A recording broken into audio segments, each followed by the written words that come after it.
This is esports. You think esports? This is FGC. All right, welcome everybody. Another Monday night, another FGC Meetups here at Ignite Gaming Lounge. It's Callisto here with St. Cola. What's going on, guys and girls? So we had that Mika theme on before this. I'm gonna be real with everyone. It was like a year and a half before because like you play your character in training mode, right? Yeah. I thought the training mode theme was Mika's theme for like legit a year and a half. Because you've been using it so much? Yeah, because that was like the only time I played Mika. It was like in training mode, and then back then, like early on in Street Fighter 5, like everyone only played tournaments on training stage. Right. Yeah, I legit was like, oh yeah, it's the Mika theme. I found out when I that makes sense. I saw the soundtrack and it was listed as like the training mode stage, and I was like, what? Like, what hold lie? on. What lie have I been living? To be fair, that is the anthem for everybody. Like whoever picks anything besides training mode, yeah. So now especially I'm online. now I'm just curious if that's happened to like other people, right? Like, am I the only one who has like been falsely under the belief that their character's theme was, because it's like there's Rashid, Rashid's theme. He's got his name in it. Yeah. There's the classic ones. You're never gonna confuse Guile's song or the other Guile song that's also in the game. Yeah. Which is the better one? I like Guile's theme. So the Guile's stage theme is the correct answer. Do you know why the stage theme is the better one? Why is that? Because that's the one that gets the speed up version when the health gets low. Yeah, the tempo. So, okay, fair. I will say that's one of the things, like, people who know me know that I'm like a super big proponent of Street Fighter 5 music. I legit, unironically think that this game has the best music of any Street Fighter game ever. Do you include EX in that No. equation? Okay. I don't include EX games in any equations ever. Wow. Not anything against the game, but I don't consider them mainline Street Fighter games. That's all. That's fair. And case in point that like the rights to the game are owned by another company, right? That's true. Like, Yeah. Capcom had their hand in it, but it's not theirs. Yeah. It's not. I don't think situation. they're like trash games or anything. I don't have anything against them. They're trashy games. That's why I love them. I think 2's fine. I think the first one's trash game. But then I think that back then, that like early PS1 days, like all 3D fighting games were trash. I think Tekken 1, pretty rough. What was out there? It was like Tekken 1, Battle Arena Toshin. That game was Dead or trash. Alive. Man, Battle Area. That's that one game that people are like, man, I love that game so much. I wish it would come back. Nobody would play Battle Area. If it ever came back, like, let's be honest, nobody would play Battle Area at all. On the real. I wouldn't. You are one of 7 people. I wouldn't touch that game at all. I would. You know what game I would touch that came out last week? What's that? There's a PS3 behind us, actually, that has it. Right now, they're playing Vampire Saver on it. Oh. But I know for sure that same PS3 has Street Fighter Cross Tekken on it. Oh, okay. If they drop that again as like a remake. If they put Cross Tekken on PS4, like instant buy. I love that game. I loved it even before the 2013 patch. It had its problems, but like I didn't hate it before 2013, fine. but I think I love it. I think 2013's like a legit great game. I think that's a high quality fighting game. That's very true. Had Rolento in it, first of all. Was all you really, well, not all you need, but you know what I loved about that early on at launch. That ridiculous stage where the fucking dinosaur's chasing you. Oh yeah, you're like on the moving truck and the dinosaur's coming after you. Like, it was so dumb. That had some of the best like background levels. The city theme with like the wrecked mechs and shit. That theme song for that stage was bonkers. That stage was hella good. That and the Final Fight stages all had like great remixes. Yeah, I was a big fan of that game. I definitely, when I saw that they were breaking it out, I didn't know it was on PC. I actually didn't know there was like a PC version. It is and it isn't because of the Windows like live problems and shit like that. It's like really difficult to actually like play it. Okay. So it is and it isn't, right? Because like if I'm just looking to, I only was really looking at it to like brush up my my combos offline so I could come here and play the game since apparently it's being played. But anyways, we're going to have Alex Noah against Spidey Mikey starting us off. So Alex Noah playing Rashid. Spidey Mikey Has a couple characters, but still mostly sticking with Mika. Which it makes sense. Like Spidey Mikey plays like 7 different games, right? Like actively. So you don't want to go too far with pocket characters when you only sort of have time. And when you've been playing a character for 3 years, it's why not go back to her? And this is one of those characters where like you could jump in the driver's seat, and if you get someone in the corner, it's a wrap. Like that's all you got to do is focus on this. Okay. So he actually, I'm not sure if he was baiting out, but ended up going for a reset. Didn't work out, but still alive. Not so much anymore after that throw. Take it. Now, Rashid Mika is sort of like everyone against Mika. Rashid wins the neutral relatively easily. He doesn't have to do a lot. He doesn't have to commit to a lot. If Mika touches him and puts him in the corner, he's going to have a not very fun time. To be fair, he does have more options than other characters. Get out of the corner, but it's still a rough time. Like you guess wrong, down you're the done. backdash with the command grab. Charging up. Have no time to block. EX though, all this pressure putting him in the corner. Ooh, jabbed out something. I don't know if that was an EX jabbed Peach. out. He jabbed out EX Peach. Was very fortunate him. More or less a frame perfect dash out that saved him from getting hit. Ooh, hops over the sweep. Walked in, and that's it right there. Alex Noah taking game 1. Alex, you know what? Shout out to Alex Noah. I don't think has he ever used this costume? I don't know. I mean, it's been a while since he's played on my setup, right? Yeah, we had the fortune of selecting from all the costumes. Shout out to Callisto for doing that, by the way. Now Ignite, hooks us up with all the consoles we need. You don't have to bring anything but your controller to Ignite, which is really nice. So we can't, we're not going to complain that they don't have every costume. Why don't you have EX Color 8 and 9 and 10? I do. As someone who uses an EX Color 8 on my main character, it's actually rough. It's imperative. Yeah. Lucia, EX Color 8. Thankfully, there's a similar palette in her regular colors, but her EX 8 is very strong. Yeah, I've been playing Birdie, and I have to use the Alpha costume, because otherwise it's like, this ain't my full power. Like, now I recognize how you feel when you get your backpack with Sakura. Yeah, the backpack was strong up until the party dress came out. Party dress is pretty good. That's broken. All right. Pretty Pressure broken. here in the corner. All right, good timing on the jump out. Doesn't mess with the wall jump. I like that decision, actually. Like, Rashid gets some tricky stuff, so, like, why mess with it? Yeah, just keep yourself safe, All right, gets the command grab. Doesn't need a lot more to finish this round. That's going to do it. Sweeps the legs. Spidey Mikey is actually very scary in a 2-game set. Like, him and I, we play, once every few weeks, and almost invariably, the first 2 games, he for sure mops me. Like, in a long set, you get to figure out, Mika tricks, you get used to it. It's been a while since I've, sat. He went for the... Yeah, so he go for the reset? Yeah, so he had a microphone stocked so that any grab would have done extra damage. So he went for Passion Press, which if you just let it rock on hit is +2, and he tried to reset into the command grab. Alex Noah, very aware. It's one of the situations, trying to even things up. Eagle spike there. Oki time, the throw. Okay, pressure. Still trying to jump out. He's out of the corner. Here comes Nadeshko. Good blocks by Alex. Still good defense. That's going to be close. Yeah, not enough.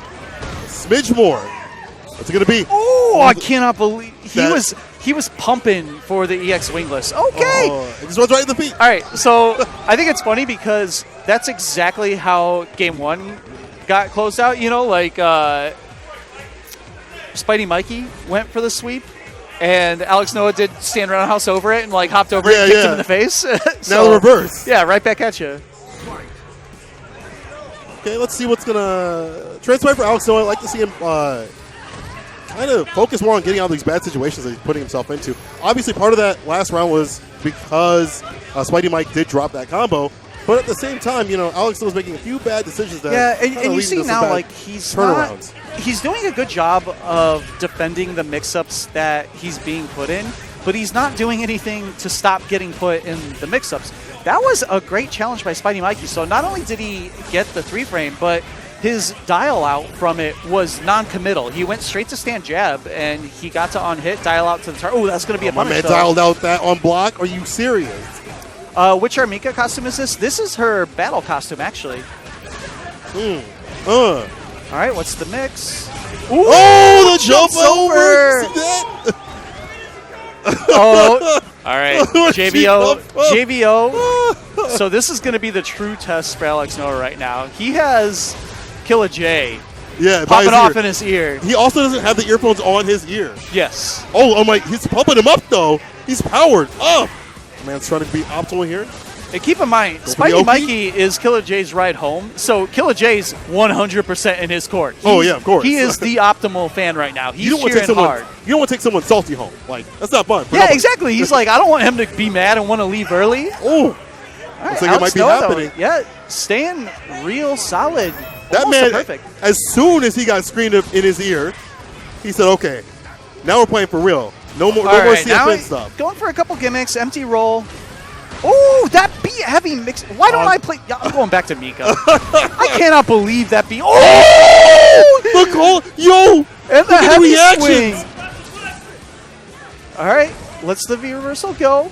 Back to neutral. Still has the corner for Alex, though. I mean, a favorable position. Okay. This time, heavy mixer does its job. Super, almost on deck for Mika. He's got to watch. Built. Stun is there. V reversal, get down. Get that stun down. I agree. He's got no, this is a bad situation. Oh, and that might be it. That is definitely it. That is Call it. Time of death. Mikey takes it 2-1.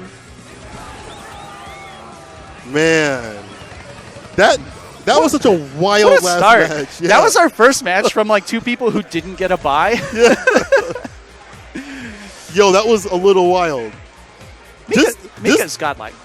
She really is. I do think though, and I've said this for every player, everyone needs a secondary.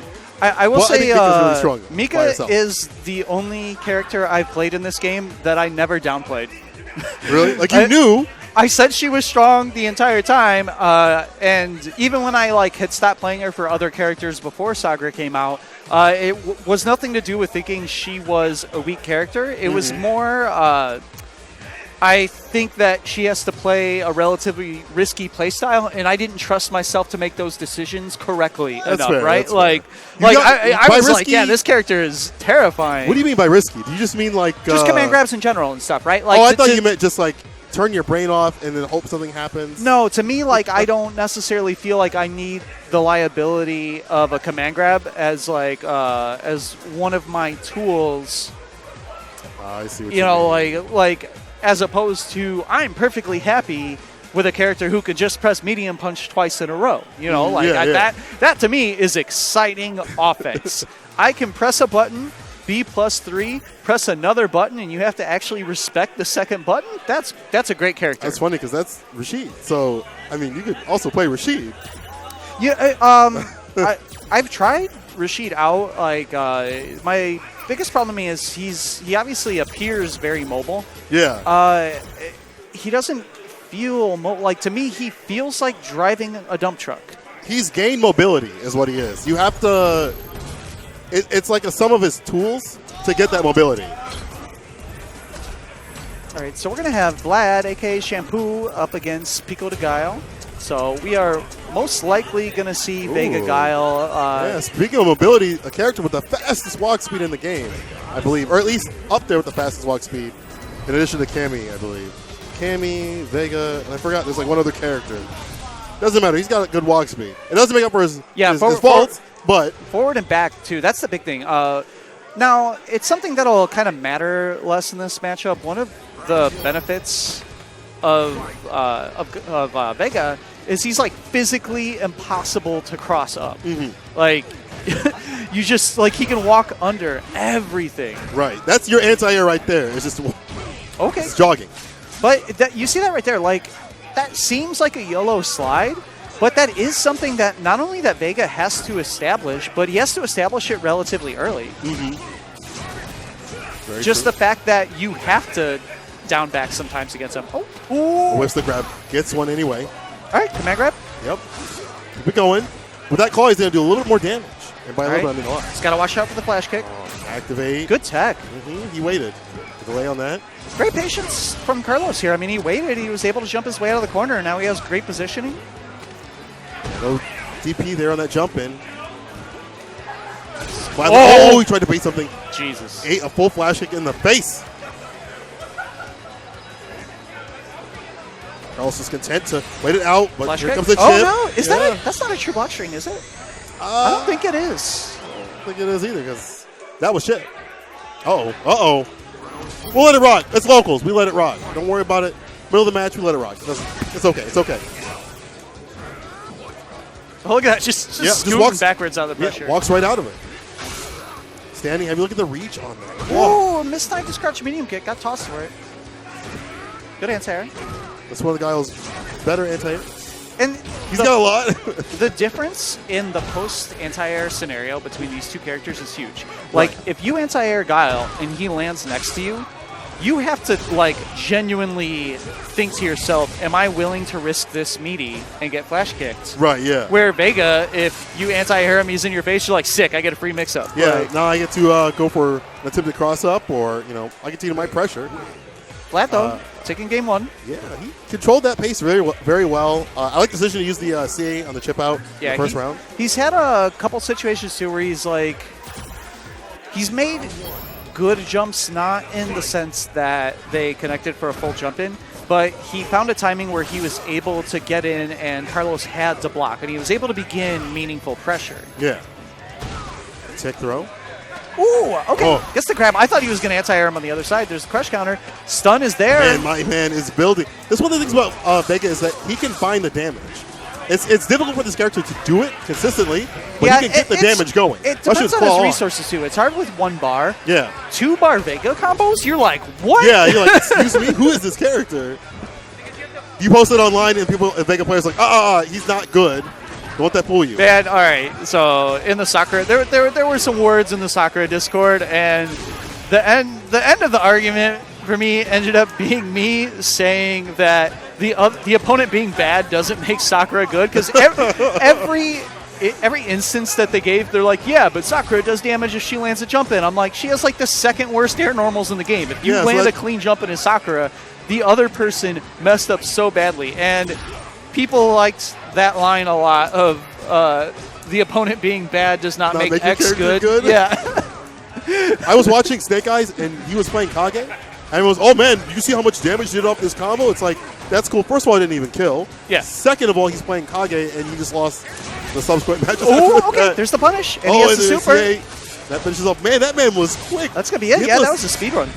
Give us some time. We're just trying to chop it up with y'all, and this guy is just running through. All right. So Vlad going to be moving on winners.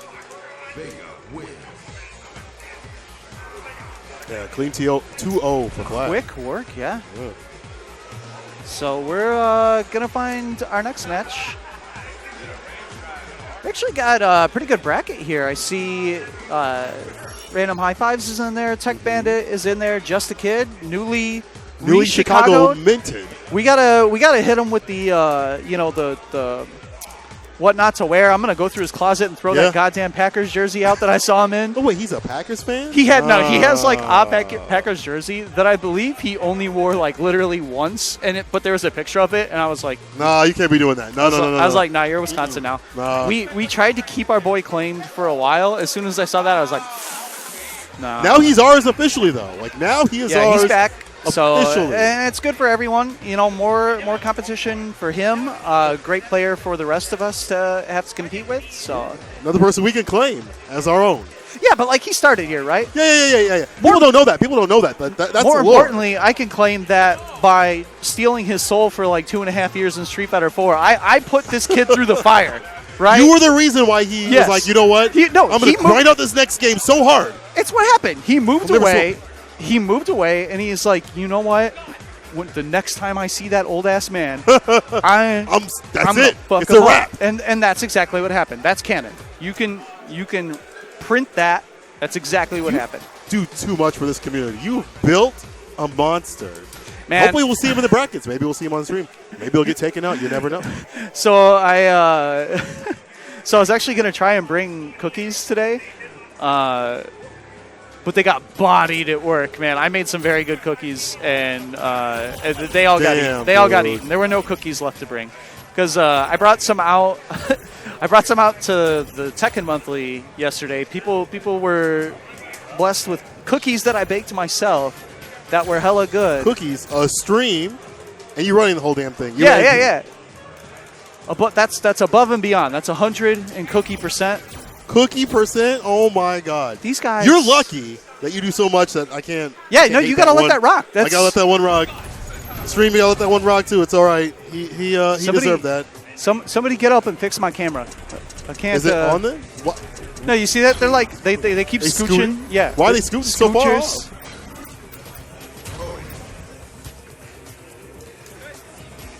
So we're going to see Killer J and Super Saiyan Kid. Super Saiyan Kid, a new boy to the FGC Chicago scene, or at least new to coming out to Ignite. Where's Noah? Where's Noah? I'm gonna have him fix it.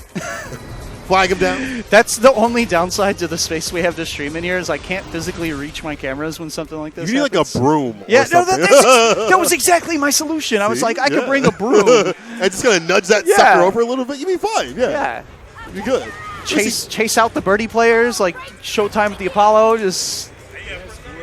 Oh God, he's playing Mika today. Get out your bibs, people. We've got a full course for you of neutral. Yeah, and Super Saiyan Kid's, whoops, I got the name switch. Super Saiyan Kid's been making it out the last couple weeks. I don't know how often he's gotten to play Killer J so far. Killer J also, like Mikey, plays a couple of characters. Bison is one of his main characters, but he does play Mika as well. And putting in the work right now. Okay, nice gets the back throw grab. into the corner. Okay, this could be the start. Standing heavy, time to play ball. It's one of the best features of the game. Yeah, weird pushback. That's the anti-air. Caught him jumping. Hit him with the under night. Do the CC freeze, like the CS freeze. The anime. Get the anti-air. Ooh, dude, just raw clap. Counter hit on the clap too. Good block. Okay, yeah, nice weight on the challenge. This I imagine has to be a difficult matchup for Cody. I mean, as you said before, like the neutral is where you have to defeat Mika. Yeah, for sure. And Cody has some slower buttons. What we're talking about last match with like a good jump doesn't necessarily have to be one that hits.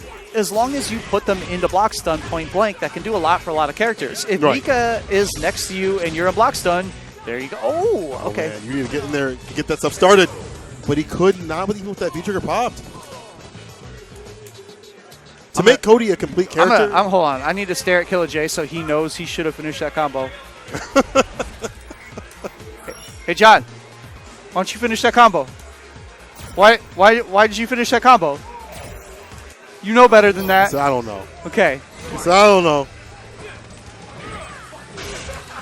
I was a proud papa the day that because I yelled at him for like a year and a half for not punishing fireballs with Nadeshko. And the first time he did it to me, I was like, my boy! You did it! So proud of you. All right, that's going to be a punish, and that's the round. I like that. Being optimal, too. Using the EX to finish things out real quick and smooth. Yeah, I like that, too. Like, why be unsure about, like she had the combo damage, she had the spacing, she could have done that meterless, but so far he's running away with this set. Like, just finish round. I think you really have to in this matchup. You got to use V-reversal, especially as Cody. You don't really have that many defensive options. Yeah. You have a V-skill, but it ain't the best. Some of these raw slides are not working. You do have to, especially charge roundhouse, right? Like, that is something that if you do not feel comfortable V-skilling it every time, you have to V-reversal it. Yeah. You cannot let Mika be... Oh, my God, that was gross. Reset. What? She's... Oh, I knew it! Yo, that was a season 1. That was a season 1. That wasn't a teabag. He was actually slowly dialing out the super. I know because we've talked about that. We aren't that type of people here unless we know those type of people. Oh, Killer J absolutely is that type of person. But it depends on the person is what I mean. He won't do it just, someone he doesn't know. Yeah. So good stuff to him. Clean this up. Another speed run. Yeah, quick work. Finish this plate. Oof. Does a winner's you know match. What? That's what you got to do. You got to come out here. You got to play. Check the VOD and say, you know what? Maybe next time I'll V-reversal. I'll use this button and this button. There's nothing wrong with losing. Yeah, it's part of the process. It really comes down to it's hard for Cody as well because he has a very good V-trigger that once he pops it and gets the party started, Mika in particular, she has a relatively hard time just because she doesn't have the best wake-up options. Right, yeah. But you have to stay alive up to that point. And V-reversal also, to some extent, like, if you're not correctly challenging her, you're forced to spend V-reversal to get her back out, and that just further takes away your win condition of getting that good activation. Yeah, that's just you're gonna get run over if you can't keep her out, and she only has. It's really weird. Like I feel like Nadeshko is still a very good V trigger, but relative to the V triggers that have come out since, like I think when the game launched, Necalli had the best V trigger, and Nadeshko was number 2, right? I think Nadeshko was that good. That mix-up potential was ridiculous. Yeah, it was a one mix-up for the round. It's just that then things like Ibuki Bomb came out, which is the exact same thing, but she gets 2 of them, 10 times right? better, yeah. Like, not significantly better. It's just 2's better than 1, right? That's just straight up how math works. So either there's things like that. There's, But I mean, she's been such a good character, though, now. Like, it just enables her to be a better character. It's kind of like Zeku. And I think she's sort of more well-rounded than she was before. I think in Season 1, she was just like, oh, you got touched? You're in the corner. Congrats. She was a dual-worthy character. Her anti-air is fantastic now. Crouch medium punch was kind of whack before. They made it great. It beats cross-ups. It gives a good reset. All kinds of options off of it. So definitely a better all-around character, if not a little bit less explosive. Yeah, still annoying, though. It looks like coming up to the plate, we have SS4 Jamal. All right. Sitting down. Going to be up against Just a Kid, who we were talking about earlier. So Just a Kid, he ended up winning last time we ran Street Fighter with, a fresh out the box Lucia. Yeah. Showing some pretty good stuff with her. Yeah, that's, like I said before, I think you have to have a secondary. I think I saw Tokido using Bison, and I'm like, though, I feel like I'll be curious if he continues to use her tonight. In general, if he's going to use her as a Jury replacement. He's played Jury since he began playing fighting games. Like he went directly to her in Street Fighter 4 before he even really knew how to play fighting games. He was like, I want to play Jury. So it'd be interesting to see him switch off. At the same time, as someone who myself is in the middle of changing to Lucia as a main. Whoa. Stream, you guys hear this? Is it over for Sakura? No, and this is actually where I'm getting at. Lucia, I think, is a strong all-around character, but she doesn't cover, like, Sakura's bad matchups are Lucia's bad matchups. Oh yeah, you said Birdie, and to some extent, they're actually worse. Like, Guile as Sakura is tough. He's a good zoner, and she doesn't have an anti-fireball to him. Right. Guile as Lucia felt like legit unwinnable. She can't compete with the fireball. Everyone's like, with the slide, but she can compete with normal fireballs. Like against Ryu, she's fine. She can keep up with him. Against Guile, as soon as he throws EX, it's rough. And here you can see he is going to go ahead and go with Jury. And my point being that Jury and Lucia do a lot of the same things.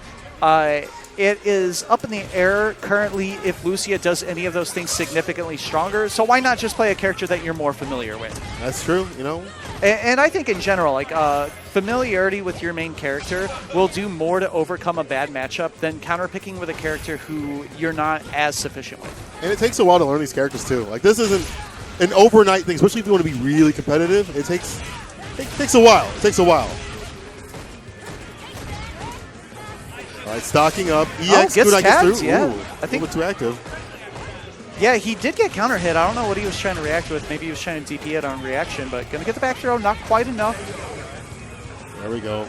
Good frame trap, though. Put him in block stun with the fireball. He does that quite a bit. I mean, that's a trademark of a lot of juries, but he's very consistent with covering his approach with fireballs. It's a tough fireball to get away from because it's similar to Laura's in that it puts you in proxy guard from hella far away. And to get away from it, you have to backdash. Your instinct is to hold back, but your only way out is to backdash or jump back. That's putting you more in the corner, and you don't want to be. He's shown that if you jump back, he'll chase you down with V-skill. So it has to be a backdash. You have to be kind of like presence of mind has to be there. There's another crush counter. That's going to do it. Even with the scaling, that is a kill right there.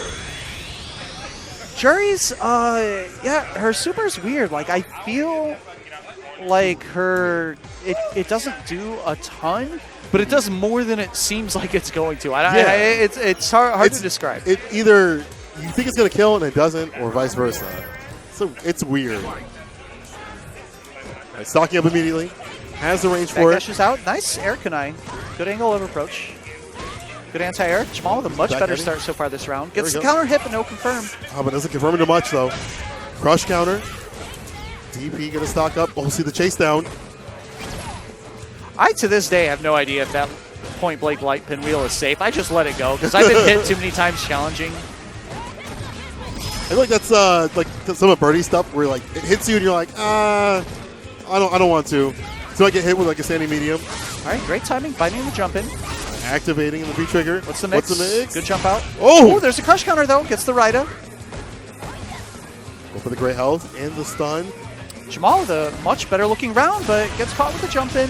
Not big damage, started with lights. Chasing him down with the fireball. Yeah, you see what I saw about the jump back though? Like he missed his input, but he definitely had the read on the jump back and had him chase down. Has the corner now. Get back B skill. Little jump. All right, that B skill made contact. He's got to be careful with it. Oh, with a light. Oh. All right, just to get on match point, but Jamal with, I mean, a significantly better round than anything that happened in game one. He was looking pretty good. Gets a big jump in here. But nothing much off of that, though. See, that's the thing is, like, you have to be really consistent at this. You know, when you're fighting a person at this level, you have to be really consistent. All your hits, all your combos, everything has to be into something, you know? I think in general, if you're going to take a risk, you have to... Like, you have to believe. You have to be ready to... Yeah. I think that's what he was looking for, actually, earlier, and he just didn't get the EX. Ooh, quick work. But yeah, I think that you need to, when you're going to commit to a risk, you have to also commit to the follow-up of the risk. Like, why bother taking the risk if you don't believe it's going to hit? Right, you know? yeah. I mean, this game, well, a lot of fighting games in general, are about, like, believing that you're going to hit. Because, like, it's better off to get that, when you do, like, a wake-up crouch jab, right? You do, like, a wake-up 3-frame. What do you wake up with? You don't wake up with wake-up crouch jab. You wake up with wake-up crouch jab, stand medium punch, right? Right, yeah, like you give him the real, like, you go all the way. If you're saying, I'm going to disrespect your meaty, you have to also say, I'm going to hit the link after, right? Yeah, like, there's no, like, oh, shit, I'll see what happens. Maybe I'll get a counter. It's like, no. You're either going to die or you're going to get the counter hit, so dial it out. Suzuki players do a lot. Wake up, standing medium punch, or crouching medium punch. Like, not even a 3-frame, but they do it, and it works. All right, so we're going to have Wish Punish against Raising Phoenix.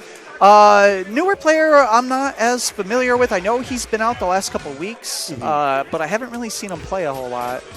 Well, we're going to see some stuff against Wish Punish, who has been here consistently this year, and a really good player.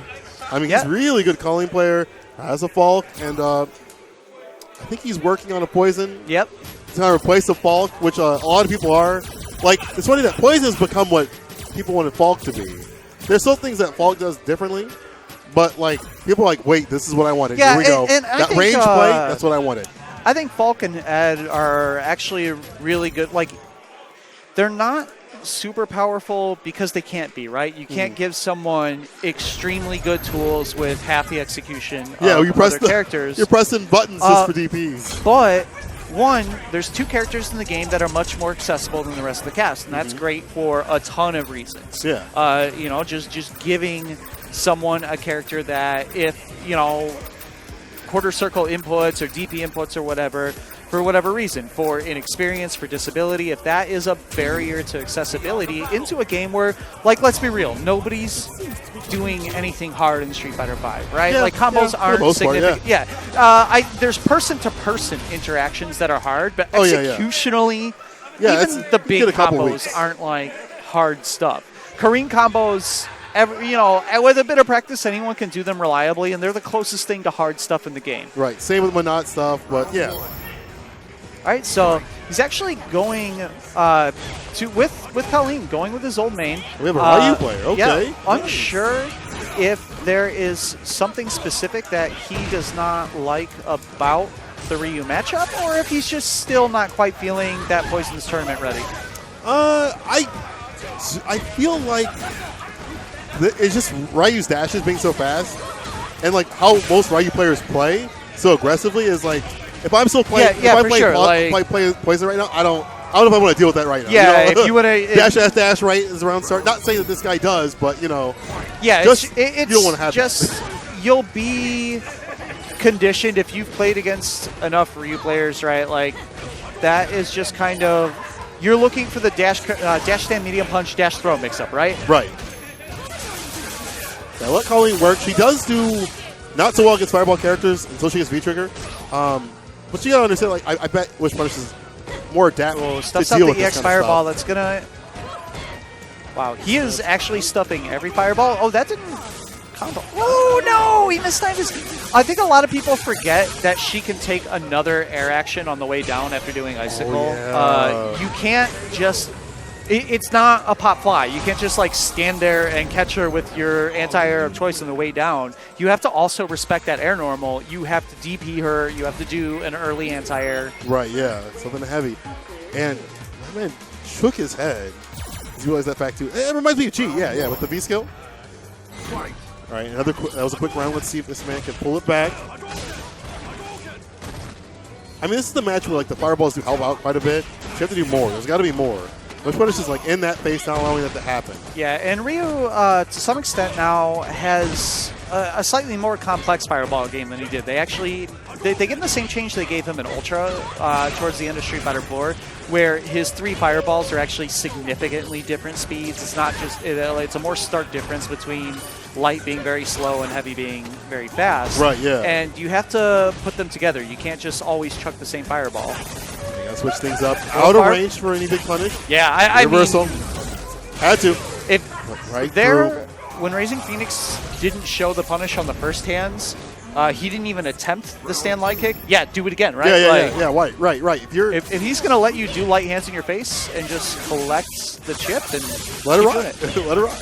That was a hard distance to punish that too. So yeah, but no walk forward though. Ooh.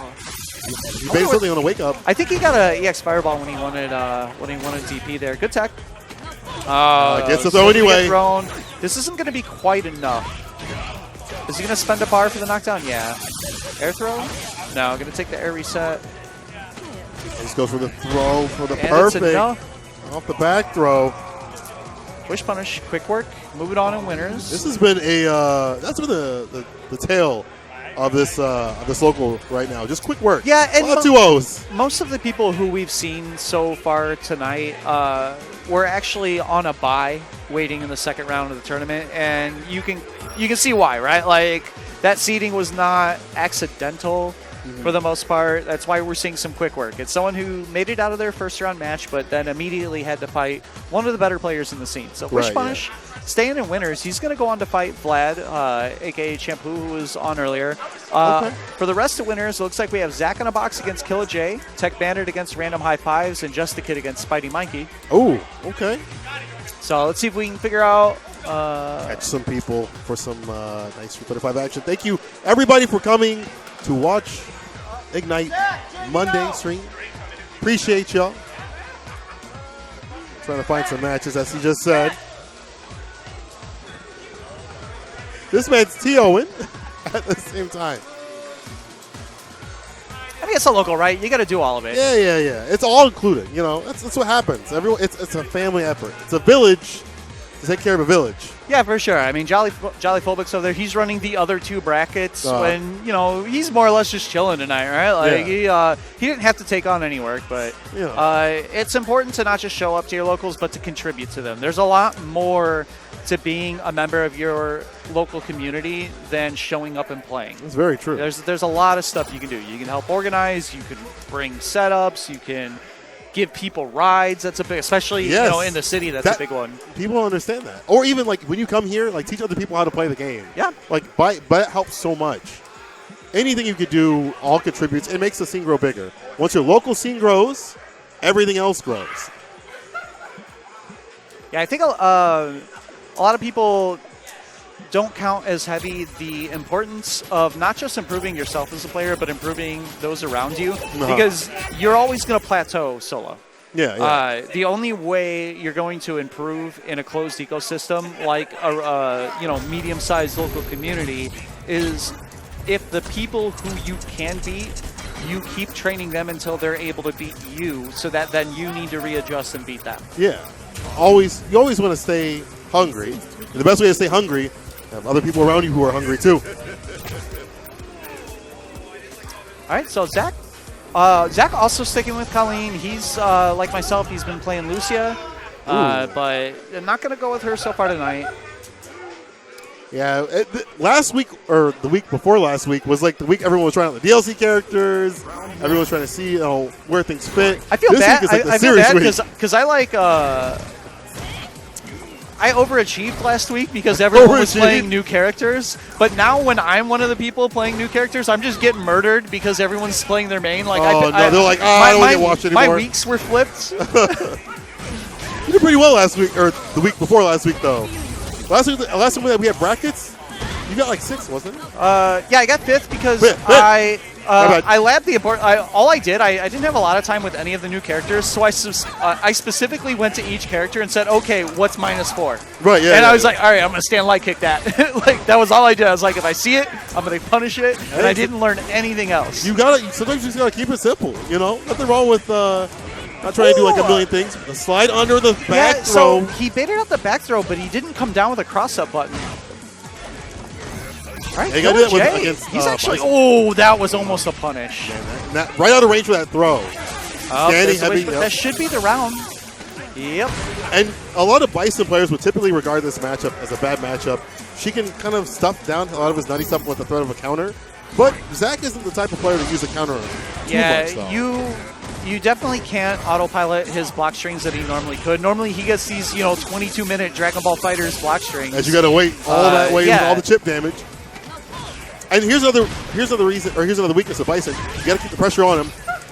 I think a big thing too, especially with a character like Colleen, who not only has a parry, but she has a specific parry. Like you have to call out the correct, high, low, mid. Right. With her parry. Which area? Yeah. But Bison's pressure, while it is pretty oppressive, he's not like throwing out a bunch of lows and mixing you up, right? Like they're pretty consistently going to be mids. Yeah, you won't see many crouching medium kicks, but we will see a win on the board. Zach in the box, taking this convincingly, like I said before. If you're having problems with Bison, if you have the ability, if your character has the ability, you rush him down. Killer J was actually definitely in both of those rounds, though. I mean, he took the first round to the last hit. He got him down to 35-40%. Oh, yeah, it wasn't free. One. Zach, you could tell, like, he closed it out, but he had the look of, like, okay, I'm working a little bit harder than I thought I would for this. I need to kind of clean it up. Yeah. There's a crush counter, but he was in the air, so he's not going to get a lot for that. Backdash is out. Look at how much bar that she got, though. Almost working on that V-trigger, though. Her crush counter buttons build a ton. She's about to get that's where you returned it to a Marvel character.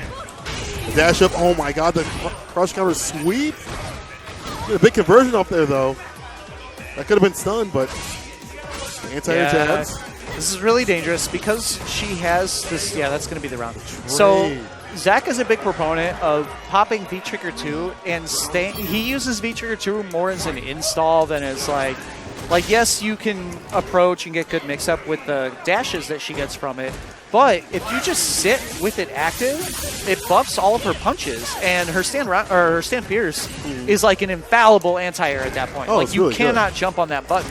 And it's also her main whip punish tool. So, like, if you're Bison and every Colleen button now covers all of your options, what do? You sit and you wait for that V-trigger to run out. That's when the command dashes become scary. When you've gotten them to where they're just not doing anything. Right, yeah. Then you get a slide into the DMs with the crouch light kick. And it becomes, again, the aggression, and here we go. Yeah, that's going to do it. You were also talking about, like, how, she can use the standing heavy. The standing light kick, though, also interrupted one of his down forward heavies. Yeah. Like, just things like that. Now, that is a little more on the difficult side. That is either a lucky timing or a big ball challenge, right? And you know what? That's called a whip punish right there. Yeah. That's a whip punish right there. I don't know what you're talking about. That's a whip punish. You can whip punish that button. Maybe not online, not on CFN. Yeah, maybe with Colleen. Don't do that. All right, let's see.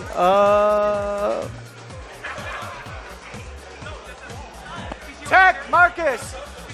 Ooh, we're going to get tech on here? Man, I want to give you guys the lore, okay? This Tech Bandit said he was a Honda main. He said he was going to stick to Honda. Well, is he a man of his word? I will say, no, definitely not. I will say he immediately said Honda's butt cheeks. He's like, he I'm going did? to play Honda, but Honda's butt cheeks. Oh, okay. Forgot the addendum. Random high fives, meanwhile, said Honda was butt cheeks, and immediately changed off of them. So we'll see how this goes. One of them. These two were playing casuals before we started tonight. Tech was playing Nikali, who he played against me as well in the following set. And Random High Fives is playing Sagat. Oh. So we'll see how that goes. I'm going to go fix this camera because it's fucking driving me crazy. I'll be back in a sec.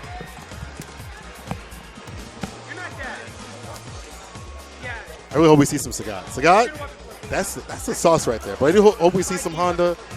Thank you, everyone, for watching. Again, I've said it already, but I can't thank you enough. If you're watching us, if you're lurking, I appreciate you. I love you, and I respect you. Got our man fixing the camera right now. Just trying to adjust some things. I'm going to give a shout-out while he's not here to Callisto. This man brings his full esports setup. This is like not like someone's like webcam on their laptop. No, this is like a full esports setup right here. Get this man out. Who's this idiot right here? Is that not you didn't win Street Fighter League. Get out of here. No, you didn't win Street Fighter League tournament. Get out of here. You didn't win Street Fighter League. Get out of here. What's that? You about to win this? No, you ain't. Is that man right there, Random? He's got your number. Nah, Random gonna beat you. Make the bets in the chat right now. I don't know. Random looking a little stressed right now. He got the hand on the forehead. Someone told me he had a headache. Get that man some aspirin. You know what's great for headaches? What's that? Sitting in front of a bright-ass light playing on stream. Sounds like a good idea. Also playing a stressful game called Street Fighter 5. Yeah, you know what's... yeah.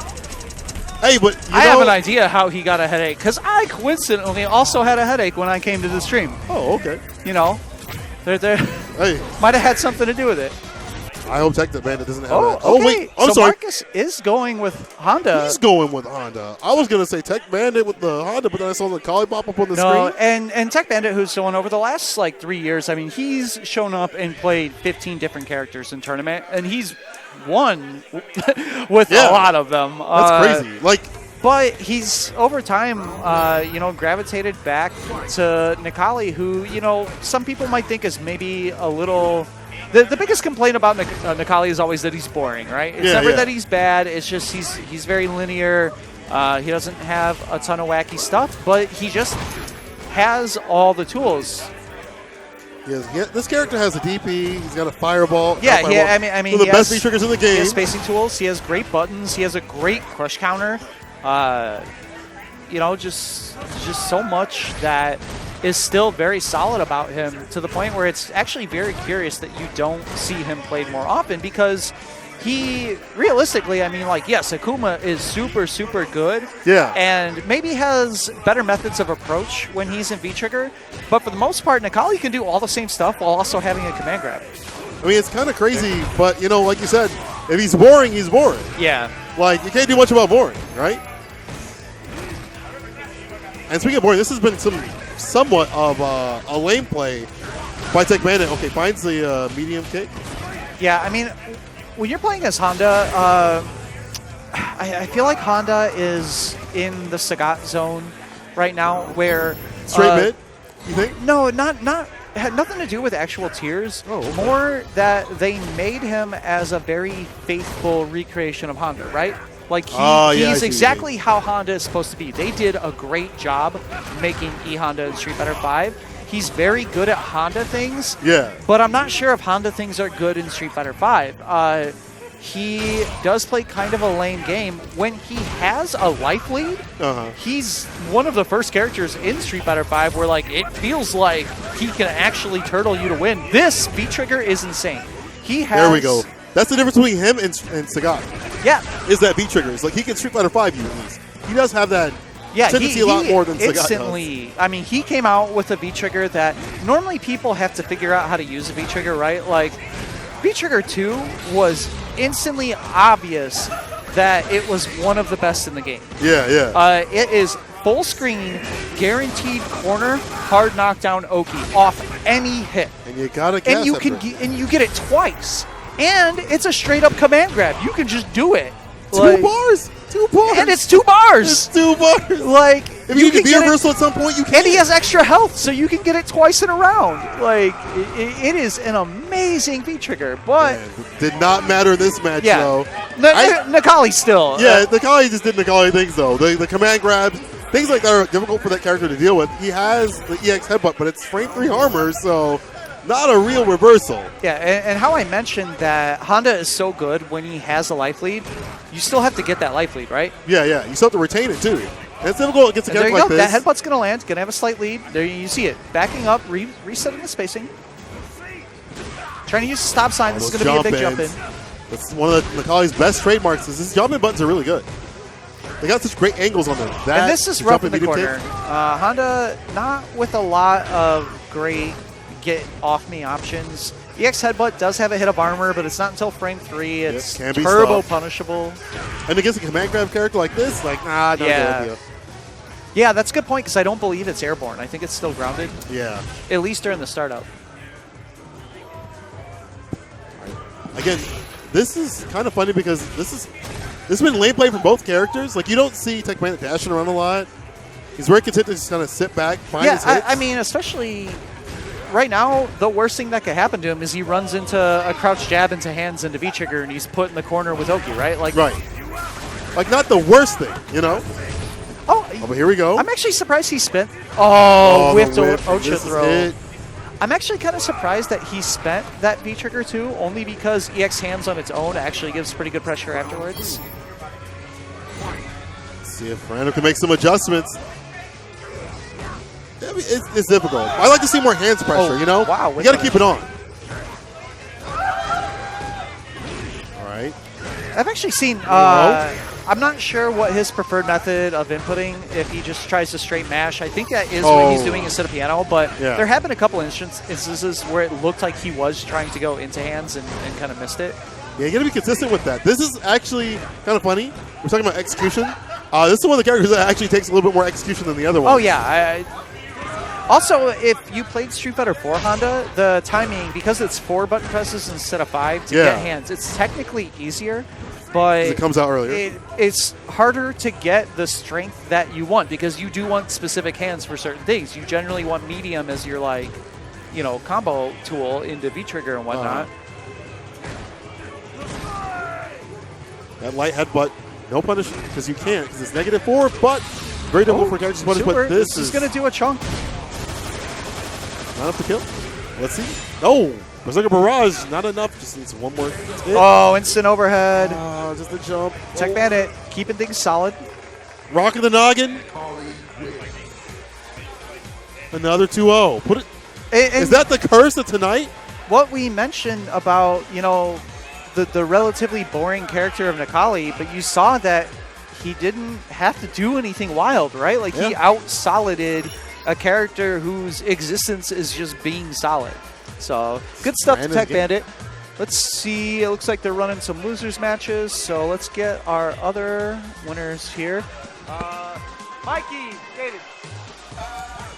All right, we have Just a Kid against Spidey Mikey. All right, all right. See if we'll see what character Spidey Mike runs. I mean, he ran, as we saw, Mika. But as you said before, he's got other characters. I think he's probably going to go ahead and stick with Mika. I'd be surprised. Fair.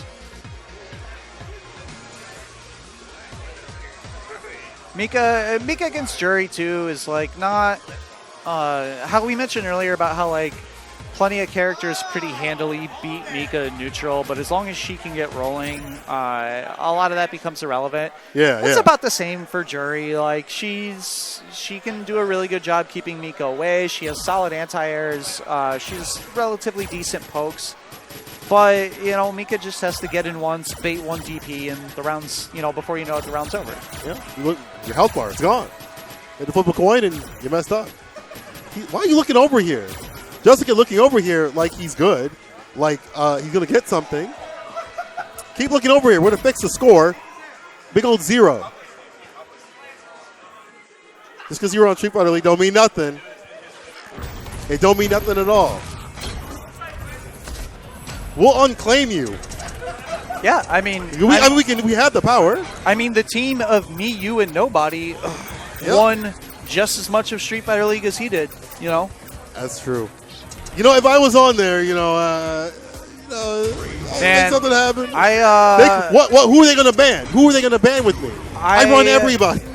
All right, I'm really proud of myself. Did you see what just happened? What? He tried to troll me by picking Sakura and looking at me, and I no-sold the shit out of it. Okay. I gave him. I was worried Very you were going to say something, and you didn't. I glanced. Yeah. I was he like, doesn't get a goddamn thing from me. Oh.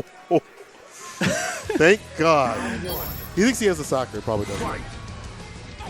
Yo, what is this color? So I actually use, when I play Mika, I use the Monster Hunter costume, but I didn't even know I had this color. This one has that weird neon. Yeah, this is a cross-Tekken costume, right? This is the cross-Tekken custom, the custom costumes. Neon? Yeah. Oh, dude, those were the worst. Bro, no, my neon Nina was tight. Saw a lot of Dizzy caricatures on that online. Anyway, back to the match. The pressure, the slide gets punished. Nice confirm at EX. Gets the Keep it in the corner. Slide again. Getting out of the corner. I like that. Respect the DP. He's out of the corner. Oh, into the boot, though. Right into it. Put on the board.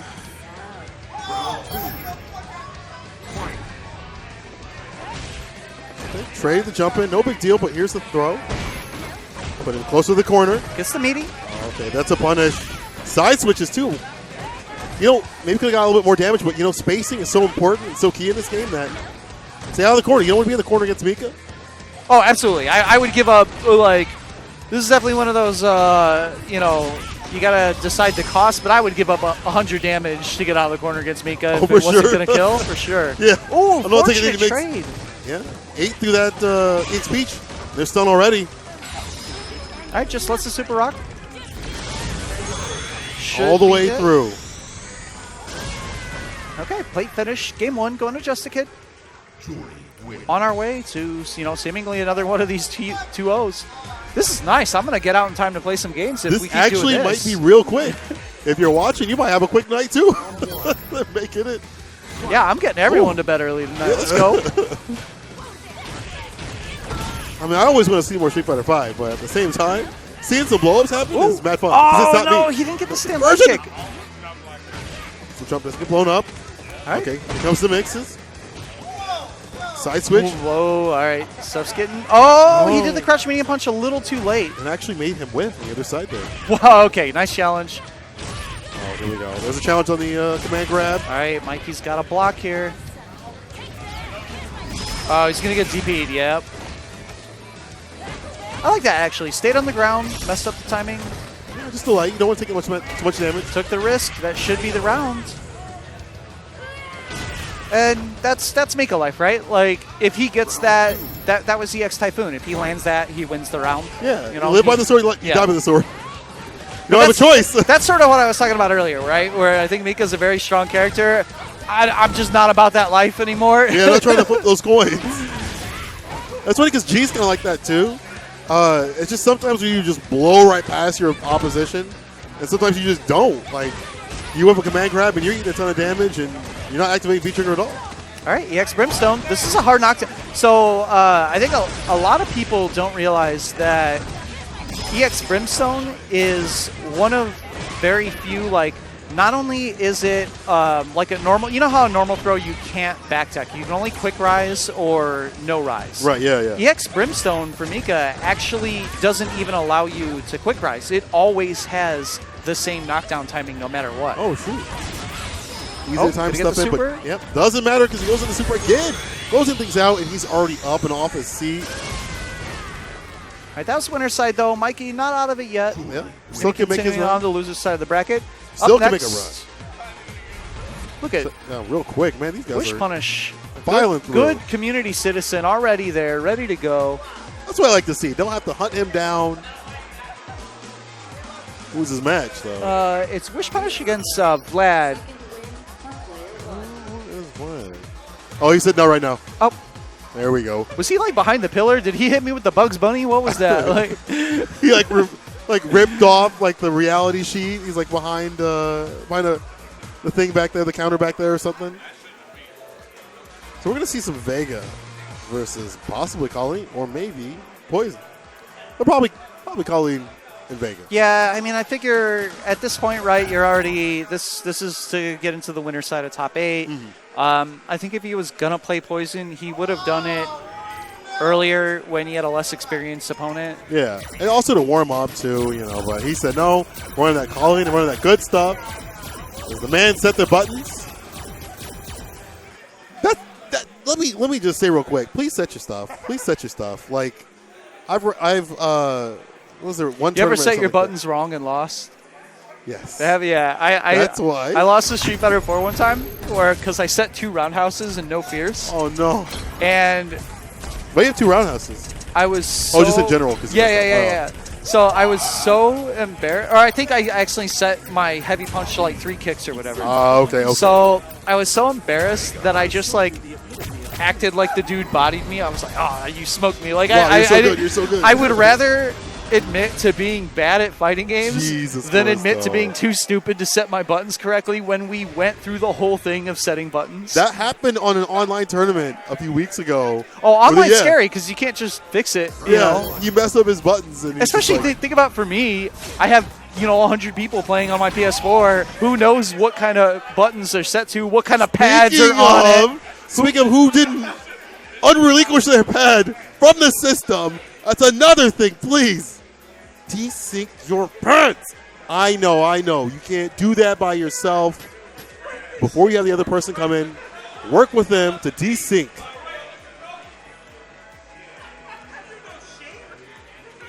I mean, it's local, so,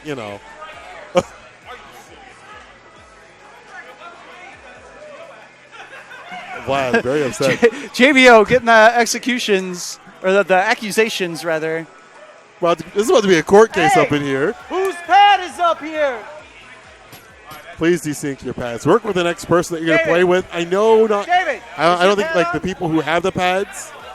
I don't think the people who are playing. I don't think they can desync. Work with the next person. Desync your stuff, please. Desync your pads for the good of everybody. Does Just a Kid play on stick? No, he plays on pad, doesn't he? Yeah. Just a Kid. No, he said he didn't have a pad. You got a pad. You play pad, right? You look like you play pad. Yeah. You look like you play pad. He plays pad. I don't care what nobody says. He definitely plays pad. Anyway, whoever.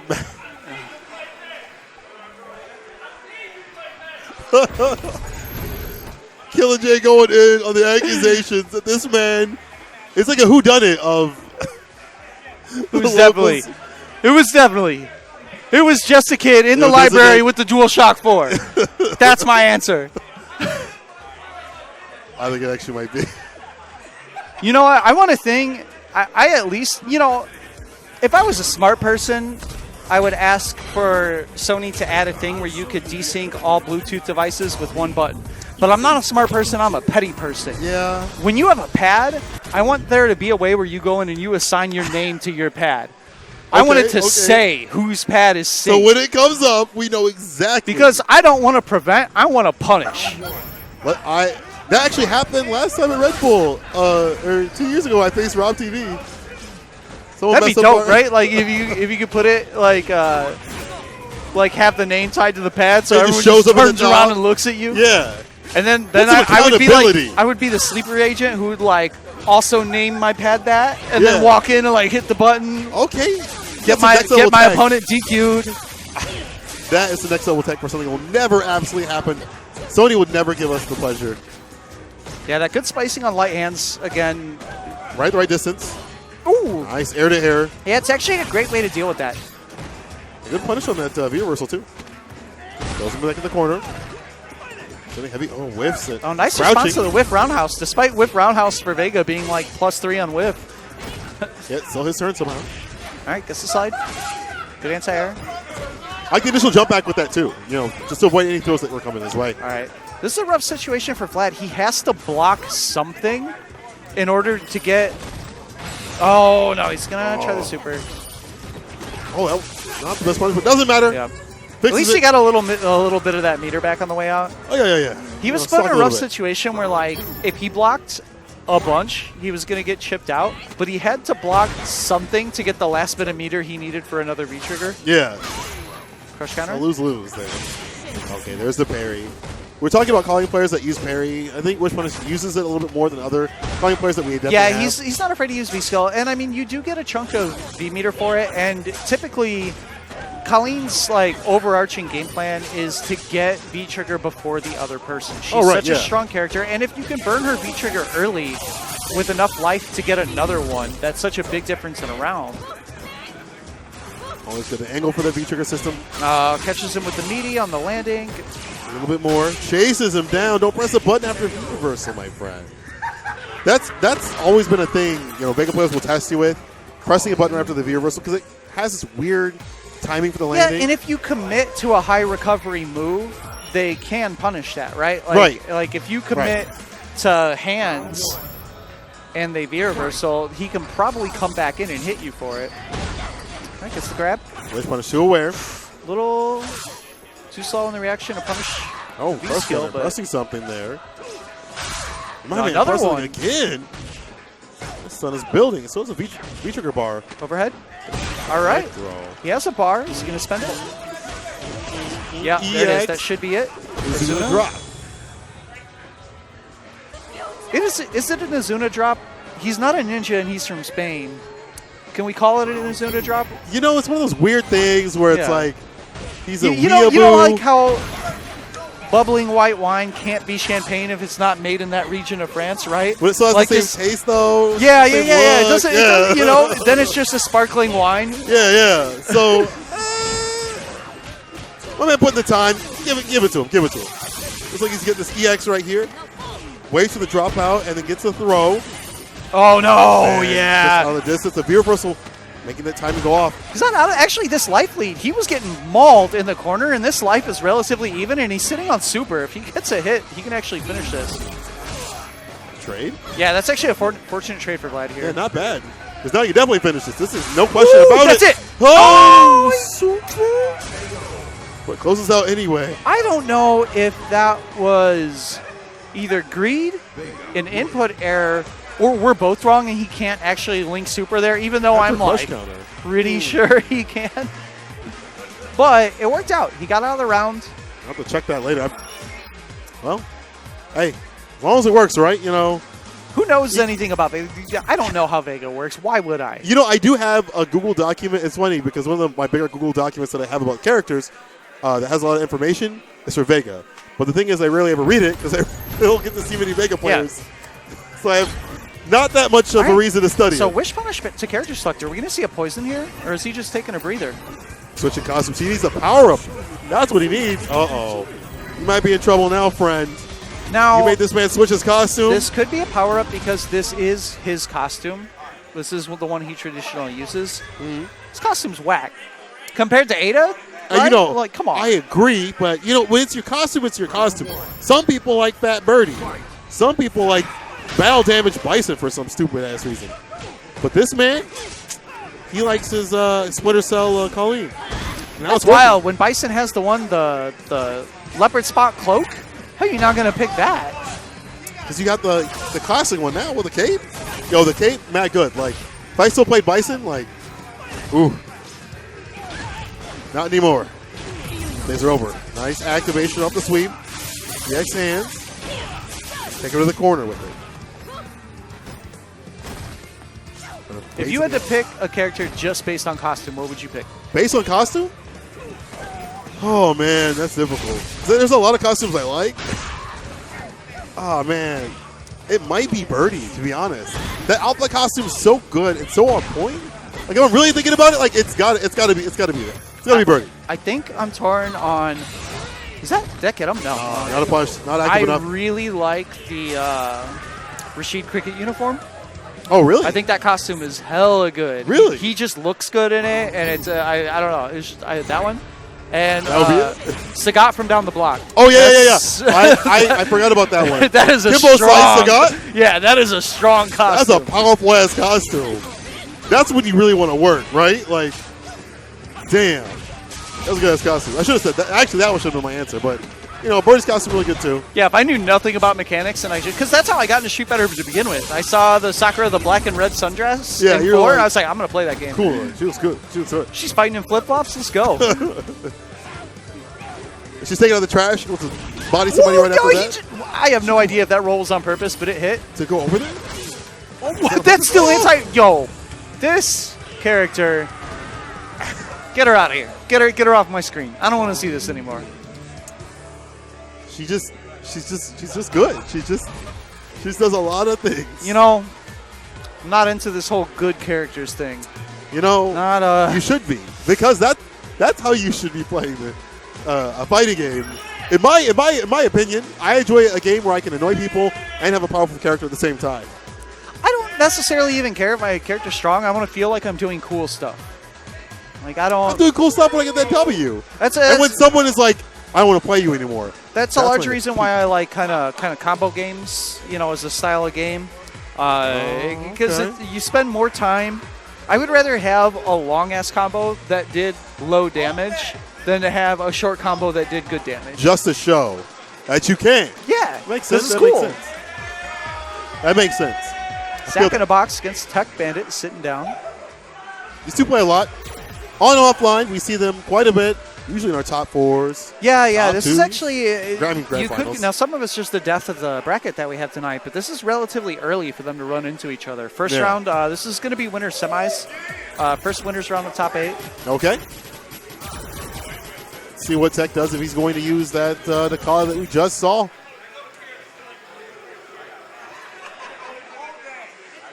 Man, seeing Nikali is so weird. Like, I remember watching a thing with Maitani, and they were like, why did you switch from such a powerful character? He's like, I'm legit bored of this character. It's like, I'm bored. You know how you know Nikali's very good? Machabo is like all in on Nikali, right? Yeah. He won't switch. He won't get a secondary. When you come from a game like Guilty Gear, where you have a multitude of characters to choose from that have absurd options. The character that can fly has a full screen command grab. Like, there are so many silly things in Guilty Gear. Yeah. And when you come from being a champion of that game, you come to Street Fighter and you're like, Nikali, that's the character I'm going to play. I want this one. He's got to have some juice, right? Yeah, he's got some juice. It's just, there's no taste. It's like it's like, I'm gonna order the chicken, no seasoning, please. No salt, no pepper, no garlic salt, no nothing. Let's hold that. Thoughts over the V skill. Oh, the whip one for the standing heavy though. Dash in. Pretty similar ranges that these two actually take up with their primary pokes, with the crouch roundhouse for Nikali, or I'm sorry, the crouch fierce and stand roundhouse for Nikali, and stand fierce and stand roundhouse. Let's see. Nikali has a little bit of a difference with that V skill though. A little projectile game going on. Nice, yeah, look at it. Feels like that stand medium kick, when it hits, that it's going to be too far for him to confirm, but it never is. Like, he's just reliable. It's one of the many stand medium kicks in this game that are just really blessed. I'm going to say that Nikali's like, he's like the Wawa, where like, it's not going to be my first choice, but when it's 2 in the morning, that sandwich is going to be reliable. Yeah. It's not going to hit differently. It's going to hit in a way that you know, and you can count on it. That's so funny. That character's been the same. Not the same, but he's been reliable every season he's been in. Nikali is 2 a.m. Wawa. That's how I'm going to put it out there. Something that, unfortunately, we don't have here. You got that 7-Eleven. You give me that on the ride home from Ignite? Oh, yeah. I'll be living. The V-skills have been hidden, by the way. So it's definitely been hidden. The V-skills I got a hard commit on my ride home from Ignite, because I got to decide if I want to wait 15 minutes in the White Castle drive-thru, because that's my only food option on the way home. Yeah. I mean, can you make it home after the White Castle hit? Are you the type to eat while you drive? I'm honestly fine. I mean, I don't even like my body. I just throw stuff in it. You know what? That's the best way to live.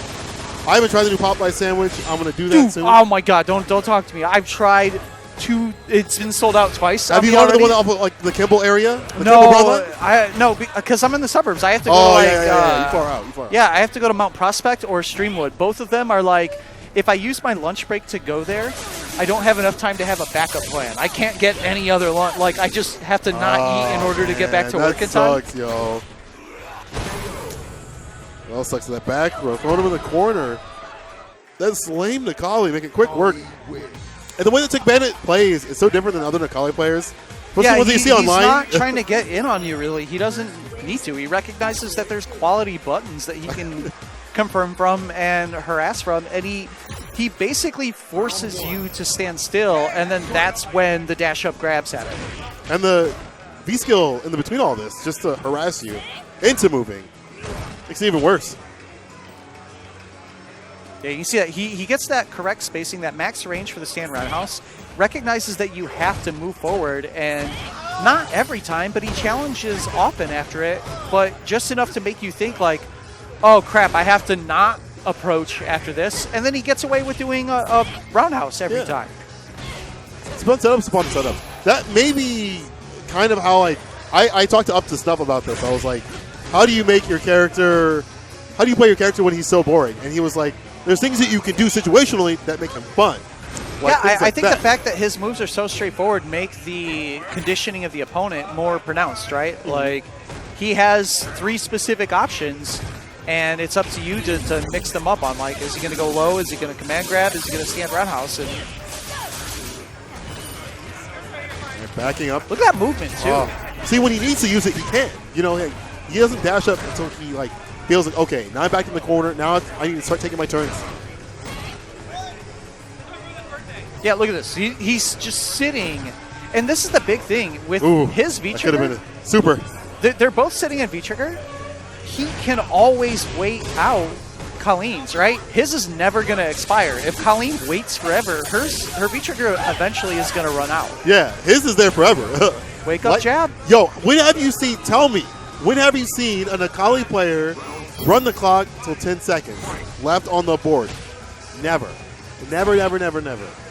Man, I'm not going to lie. Like, this is actually making me a little interested in Akali. I'm going to hate myself after. It's like eating at the wall. Oh, like, great call out. I'm going to hate myself after eating it, but I might try a little Akali later. I don't know. We'll see.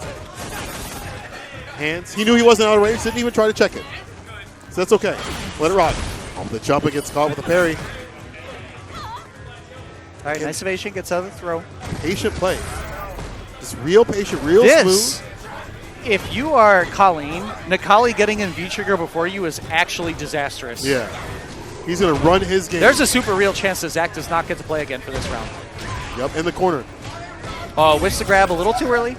Like, you've got to mix it. Like, reminder for everyone, if you're not already aware, Street Fighter, this isn't unique to Street Fighter 5. Street Fighter 4 had the same thing. If you do nothing but block on your wake up, there are 2 frames. Oh, he's going to take the chip. Tech Bandit, moving on, another 2-0. Another 2-0. Count him. But as I was saying, there's 2 frames when you wake up in Street Fighter 4 and 5 where you're throw invuln as long as you do not commit to a move. If you wake up for a button, with a button, you give up that throw invulnerability. Yeah. But otherwise, throws have 3 active frames, so you have to time it basically on the first frame that they stand up so that the 3rd active frame will land at the end of the invulnerability. So you saw that happen to Tech there in the corner. He whipped the grab a little too early. Able to clutch it out, though. Man, that was so solid. Dang, that. Although, like I say, Nakali's boring, it's fun to see him. I just want to see Nakali. All right, so this is our other winner semis. Who we got? Gonna have Just a Kid up against Wish Punish. Okay. Wish Punish. We saw him before. Obviously, we saw Just a Kid before. Both probably gonna run their mains, I would assume. The jury. Boost!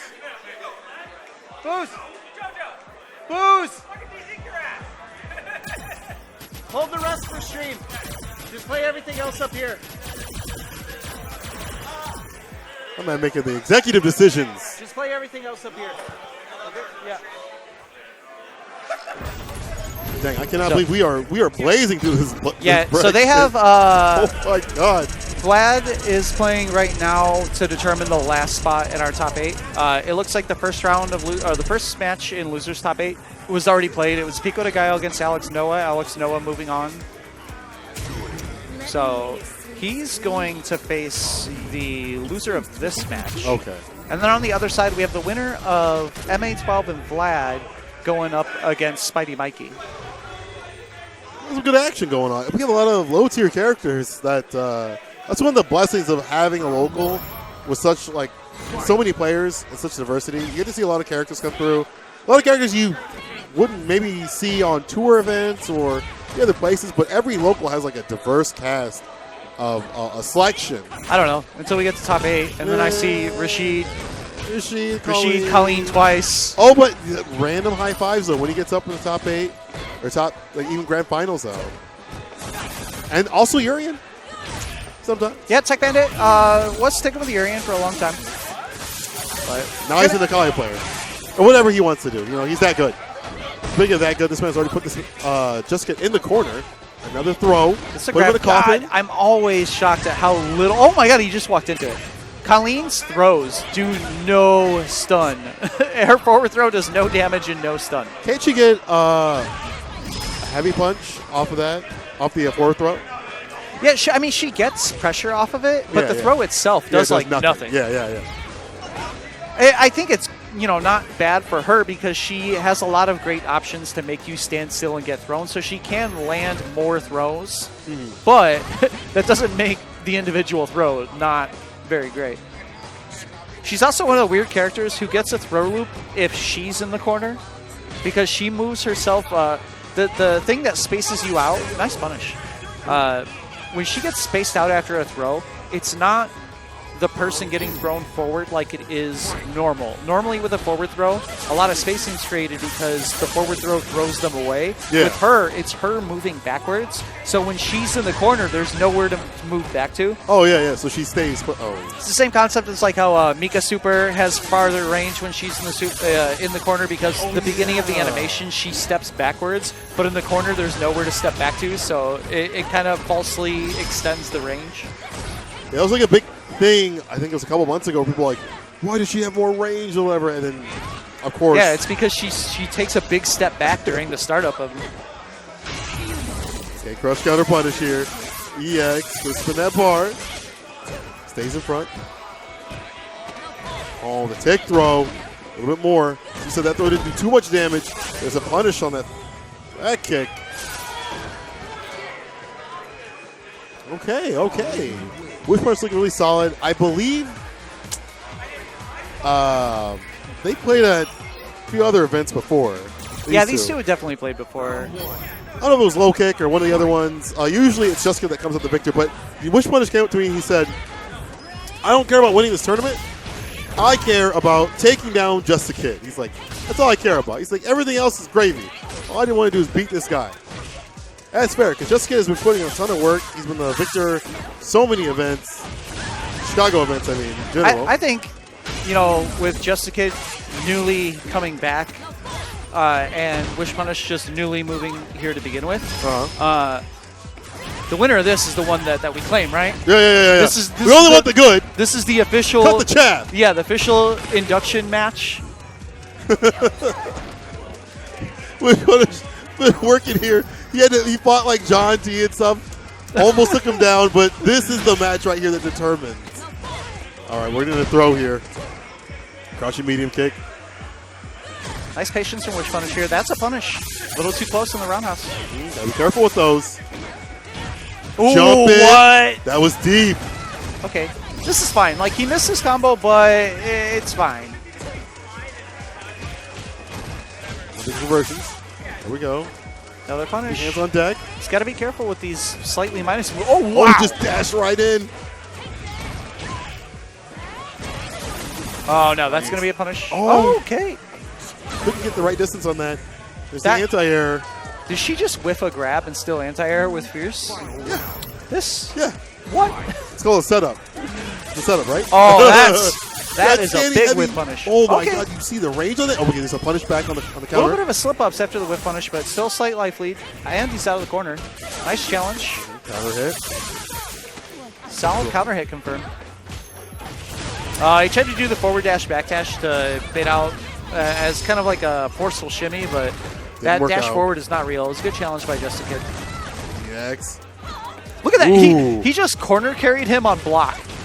But I like that. He waited because he didn't want to get hit by any EXCPs, anything else. All right, activate up, crouching medium. Back throw. Yeah, you got to stay back in the corner. You want punishment. Push punish. Plenty of V-trigger left. Gonna have 2 more slides. Oh, but just disrespect. I agree with that. Mostly because he still has health. Yeah. If he wasn't going to go into, maybe he would have went into CA. Maybe Colleen, he wouldn't for all the things that are very good about her, she's not a gigantic damage character, really. You know, she has super and she's in V-Trigger. Like, yeah, she can hit you super hard in a burst, but not when she has a bar. You know, she's not going to murder you for 1 DP. Yeah, not the biggest deal. It's a good bet by Just Kid, putting a point on the board. Oh, that's... Man, that is unfortunate. You got to be. I think by frames, I know what he was looking for. You know, that should hit, but the range just wasn't there. This was so important in this game, any fighting game. Ranges play such a big part. Like, you can be minus, but don't matter if you've been pushed out. So yeah, talk to me. Talk to me about Birdie being -4. -4, but you ain't punishing it, right? -5, -15. It's fine. He just falls out of the combo. On the real, I will use that as like a fireball because there's some characters that just won't punish, or they can't punish, or they're at certain distances where it just doesn't work out. All right, the hands. Yeah, like that. Too far to punish. Backs out. There's the whip punish. Nice. Try to catch the jump back with a javelin, but it was too close. Oh, tried the chase down. Jump back air to air. Didn't work. The crowd feeling it. Yeah. Everyone in Chicago right now is actually riding Wish Punish to, you know, just calm just the kid down a little bit. We gotta take this guy down. I mean, he's been doing really well. Other events, he's been taking our money here. It's time to fight back. Even though we claim him, if he wins this, it's gotta take him down to pay. Nice back dash. EX taking the mid screen, the back throw. Still clips him because that's not in Vaughn. Not this season. V reversal, but didn't do too much though. Yeah, Jury's V reversal is not good. It put her back in the same position, and it doesn't reach that far. It looks like. Oh, throw. Slide in the corner, another throw. One confirm is going to do it from Khalid. He did go for it. Oh, he Activate. Back dash is out. Ooh, that's going to be the round. Oh. Yeah, you see, you know, Wish Punish looking for a confirm in the super. Couldn't find it. All tied up here. Good block. Side switch. Staying aware. Okay, sneaking a little charge up in there. Oh, big jump in. Oh, EX. This is corner. Cashes out the damage. Yep. Throw. The stun. Oh, we got to hold those, but he doesn't convert. But no big deal. The stun's still there. Another throw. This one's back. He wants the stun. Great and punish. He gets it. Oh, no, not just gets it. Oh, but the overhead does it. Oh. Wish Punish moving on to winners finals. Good stuff to him. Winning just the kid in losers. Yikes. I really thought that was going to sell, but it didn't matter with the overhead right there. He had that. And one of the great things about Wish Punish is that he hadn't done that the whole dang match. The entire time he had not done an overhead. He had that stock. He said, surprise. You gotta do that. You gotta have the next level stuff where you have things in your toolkit you can bring out a little bit later on. All right, give me just a moment. We're going through our normal. This happens literally every Monday. What is this man? There's a light on it. No one. Oh no! It's just the kid's his school pictures. Oh no! Oh no! This is brutal. I'm glad that didn't go on camera. That's doxing. That's doxing. We can't show that. Doxing. That's you see what Jessica was like a year ago or maybe a couple months ago. That was not that long ago. Yeah, that was. I'm glad that wasn't on. When they say just a kid, they really do mean just a kid. That was bowling. That was bowling. I can't show that. We'll go far here, but we don't go that far. Okay. All right, give me a second to get this bracket updated. There's this thing that happens every week here. I don't know what it is, but it just decides that it hates challenge from my Chrome, and I have to like log in with an incognito window. Vlad, did you win? You're out? Okay, MA12, Spidey Mikey. Okay.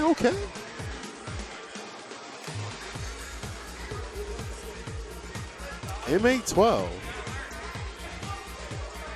Okay. Am I familiar with who's MA12? Who does he play? Yeah, I'm actually not sure. So I'm gonna have a quick look at our top 8 so far tonight? Find out. Sometimes there are people, like, I know their names, but I don't know the people. Yeah, like their real name? Yeah. I know Which feels weird, right? Or their face or something, and I'm like, I don't remember. There's so many people that come out to our spot now. It's actually really great. A lot of new faces. It's hard to keep track of everybody. Yeah, I'm honestly not sure if he's been out before. At least not for a tournament night, but good showing for him so far. Yeah, Sitting in dang. top 8. Can't complain about that. And this was 22 players, and this was a pretty sizable bracket. We have, if you guys are unaware, some of the biggest brackets in the U.S. Yeah, I think that's what a lot of people, it doesn't sound like a lot to, a 22-person bracket compared to like a regional or a major. Yeah. That's a substantial weekly, That's actually. a lot of people. And that's just one game, right? Like a bracket for just one game. And it just continues to grow. Like, it's great. I really hope that, and this has been pitched online so much, I'm going to say it again. I hope they do, like, a dojo event for, like, for Capcom stuff next year. That would be that was a really sick. really cool addition to the Tekken World Tour. A way to, more than anything, it encourages, you see, like, in Korea, you have, like, Nii and Saint have to go to their locals. Yeah. Because now they have to. Those points can make the difference on pushing you over the edge, not just in qualifying for the finals, but in seeding. Yeah. You see Saint shows up to the New York dojo event. Like, he came out to the LA one, too. A bunch of the people did. Yeah, he kind of did his U.S. tour, playing a bunch of people. So Saint, he's an Australian player. It's a great thing because it not only encourages, or not only rewards the people who do routinely show up, but it encourages your best players to show up. And even if you're not, like, going to travel too much, it's cool to have some points on the board. Give me some points on the board. Like, let people feel good, All right, Mika against Kemi. This is actually a matchup that really isn't that bad for Mika in general. I mean, she has some really great anti-air options. Yeah, as you said, crouching medium punch. Yeah, crouching medium punch. He tried the stand fierce there, which does work, but a little early that time. Of course, there, you can see it's hard to cross Mika up Next now. time. And if she gets this mix-up, Kemi's probably dead. Oh, yeah, she's definitely dead right there. there. That round is over. EX to finish things off. There is a crowd behind these boys, and they're both not wearing. I don't think Spidey Mikey is. Yeah, either. I don't have headsets. Up there. They don't have headsets. I don't have money for that. Look, if you don't bring your headsets, you no, that's a punish. Oh, that's a big punish right there too. He's lucky that. The whip grab. He's lucky that Mikey even went for like a straightforward punish and didn't delete him for that. Ooh, nice backdash and a crush fierce. There we go. Okay. Has pressure going. Very active. Oh, a little late working on the out. EX wingless, and MA12 is going to bring it back, round 2. Dang, MA12 really active with this Cammy. Now it's starting to work out a little better. Once he starts to slow things, or not slow things down, but he starts to be a little bit more solid with his confirms and stuff like that. Oh, that was there great. We go. Counter hit. Dash forward, instant dive kick. All right, I'm feeling it. Oh, not a big punish on that, but no big deal, The output's still in his favor. He's got a ton of bar to work with. There we go. I hope it's actually MA12 and there's not some like weird gamer way of pronouncing it. Yeah, I don't know how you would even. It's actually M_A_12_. Yeah. It's actually Ma12y. Ma12y. Nice. Finishing the standing lights. Taking game 1 though. The crowd behind them is now quiet. I think Vlad actually just walked away from the viewing. I mean, first of all, Mika mix-ups are hype. As long as they're not happening to you. Oh, yeah. Mika mix-ups are awesome. Yeah. When you're in the corner against Mika, you're like, I hate everything about this character. Especially online. Like, that's when it becomes unfun. Dash up, standing medium. Charge roundhouse. Takes the hits. He gets CP to get out. The mix-up. Oh, this is going to be a big punish here. Actually, he kind of got away with that more or less. Oh, no, this is big. Which way did he go? Meter gain. That was actually a pretty greedy reset, but... Whoa! He tried to skip the cinematic. He said, hey, I seen this one before. That's why we don't know him on our Street Fighter things. This must be a MK player. He's like, next. Do you want to see the win credits at all? Gets the meaty. Dang, relax. Let it play out. All right. This actually, he has a bar. This is going to hurt. Oh, no, he could have killed. He didn't do the full combo. Oh, no. Oh, no. You should have killed him. Okay. Don't let this man live. Don't let this man live. All he has to do is bait one DP. And it's over. Yeah, okay. Gets the empty jump crouch medium kick. Not bad, not bad. Yeah, MA12, I mean, he could have done, he had the correct beginning of the route and could have done light spiral arrow into EXDP and finished that round. Yeah, right there, that could have been a little bit more corner carry. What a confirm off the counter hit jab. EX, side switch, then go with the DP, finish up that combo. I will say, Mikey's actually been super, super on point with these jab and, like, confirming into jab into target combo. Yeah, that's pretty practice. Oh, no, he's pushing too many buttons, though. Things are looking bad, and the meaty's going to get him. MA12 moving on. Man, I don't know who this guy is, but good stuff to him. Kept it. Yeah, and for all we know, he might be an out-of-towner. I mean, that's actually something that happens semi-frequently here, which I highly encourage. If you're traveling, come on out. Come on out. If you're traveling for work and you have time in the city that you're in, go play at their locals. It's a really cool experience. We will always welcome Zach, any challenges. Even if we don't have a tournament, like please come on out. And we will do the reverse for you, obviously. I'm sorry, Alex. Okay, Alex Noah back up on bat. Ready to swing again with that Rashid. Swishing back his hair. Getting pumped up to go against Just a Kid, who's now a loser, surprisingly, by Wish Punish, who did what he said he was going to do. Wish Punish said, I'm taking this man to losers, and guess what he did? But I wonder if Wish Punish got to finish the job. This is going to be a tough match for Alex, though. Just a Kid definitely has a play style that can become very frustrating. He's very good at shutting down a lot of little attempts to approach, a lot of jump back anti-airs, a lot of good reaction DPs. He just has a lot of ways. We saw last time, actually 2 weeks ago, Grand Finals was Just a Kid and Lizardman, who came down with him. Where you saw things like, even on a new character with Lucia, every time Rashid put out the V-Trigger 1 Tornado and tried to do something through it, he just DP'd it on reaction and caught the Eagle Spike. Oh, he's going mechanical. Yeah, I like the way that he plays, and he definitely is, as you said, frustrating with the standing medium kicks and things like that. Those buttons stopping that approach and really stopping Rashid from just rushing in, which is kind of what Alex Noah likes to do. So let's see if he can change things up and kind of keep pace. Rocking that Cubby outfit.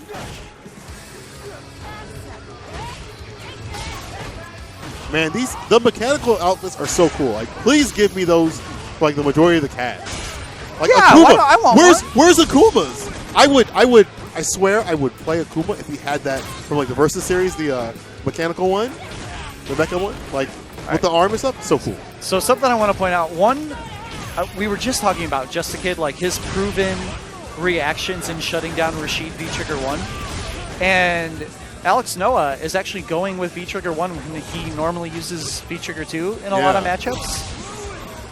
He did say on Twitter that he was thinking about doing this trigger a lot more for the damage output, Look at but that gets blown That's exactly up. what I was talking about. He knows the specific things that the Rashid players are wanting to go for through the Tornado, and he knows the specific counters for those things. Oh, big bait. Oh, a little bit late on the punish, though. Does get a crush counter there, another though. Crush counter. Builds up. He already has a full bar of V-meter, almost entirely just from crush counters. That's smart play right there. You know, using the system to your advantage there. Not a lot of damage from that V-trigger sequence. Oh, that was great. Goes right through that. Yeah, that goes through projectiles. That's such a good option against, you know, what Rashid wants to do. The crouching heavies and the fireball pressure blows that up. Oh, that conversion. This is going to be it right here. Spinning a bar that he had so much of. That was quick. That was quick. And we were talking about how after 1 week, I mean, he basically is right back on jury after playing Lucia last tournament. That is a very big difference between these two characters, is Lucia does not have a tool to pass through fireballs. Oh, yeah. Especially not ones like Rashid's that travel along the ground. Against a standard, torso fireball, she can slide under it, but she can't do that against the whirlwinds. And I also think in that matchup also, too, you have Rashid who can just low profile with a roll right under the fireball pressure. So that also eliminates some of what like Lucia wants to do like long range. So you're shutting a lot of that down. Jury, it's kind of right back at that, right? She has a low, not just a low fireball that stays on the ground, but a slow-moving one. Yeah. You have to actually time and space your roll correctly to get around it. It's an approach fireball. Well, he rolled through that just as you just said. Actually rolled right through that fireball, but it didn't matter with the conversions that are happening on the screen. Which will jump. Doesn't do anything about the V reversal. Stocks up anyway. Alex Noah finally getting a hit. We're 20 seconds in. It was the first time he was able to do damage. So he's going to block that out. The throw, no big deal. Got a lot of health on the board. Got a lot of work to do, Alex Noah. Show us something. Okay, heavy mixer. That's still a win for Jessica, though. All right, that was great. Able to get. I was about to say the heavy mixer was like a net win for Jessica. Even though he got hit, he got out of the corner. Pretty heads up play by Alex to switch it back, but unfortunately gets opened up. Yeah, not enough. Got to do a little bit more in these matches. I like there are ideas coming out from Alex Noah. Yeah, you can see he's trying to adjust for sure. He's not just trying to run his game plan and hoping that it works better after getting blown up in game one. He's actively making adjustments here. Fireball pressure. Ooh, trying to DP him when he got out of the corner, but Alex Noah didn't get anything off there. Jump in. That's a big jump back. Nice counter poke with the stand medium kick there. And he's just fighting out of the corner. Like it doesn't seem like it's that stressful for him right now. Throws I cannot believe that on throw that bait. He specifically went for the throw bait and got grabbed out of it. Yep. Tiny little micro walk to catch it, and the EX gets him out of the corner. And he's out. That's fine. As we saw, Jessica's been fighting out of the corner so well. Those buttons, it's just the medium kicks. Just nice punish. Gets the counter hit and gets the confirm. He has the corner. Oh, backdash away from that fireball, or away from the throw. Reversal, no catch. Ooh, that could have been bad. Oh, that's gonna do it. That's enough. Alex Noah was looking much better in that round. Some of his adjustments were definitely coming to fruition, but Justikid just found the clutch confirm that he needed. Nice and quick and easy. Another 2-0. All right. So that's going to put us to our next winner's quarters. That's going to be Zach in a box against MA12, who we just saw. Okay, more Cammy action. You know, this is funny. A lot of people are going to hate me for saying this. I like seeing Cammy this season. She's not as impressive, but she has to work a little bit harder. So it's actually kind of fun to see Cammy players. Yeah, I actually recently just most brain dead pressure ever. I just started trying to pick her up as a pocket actually this week. I've been trying to work on Cammy because you needed some help with against Birdie. Yeah, I'm at a loss, man. I cannot. I know that the characters that I actually play cannot fight Birdie because he just doesn't have hurt boxes. So I need someone who doesn't necessarily rely on that with punishing game plan. Yeah, just smothers him. Like Bison is a good option too, but you have to play Bison though.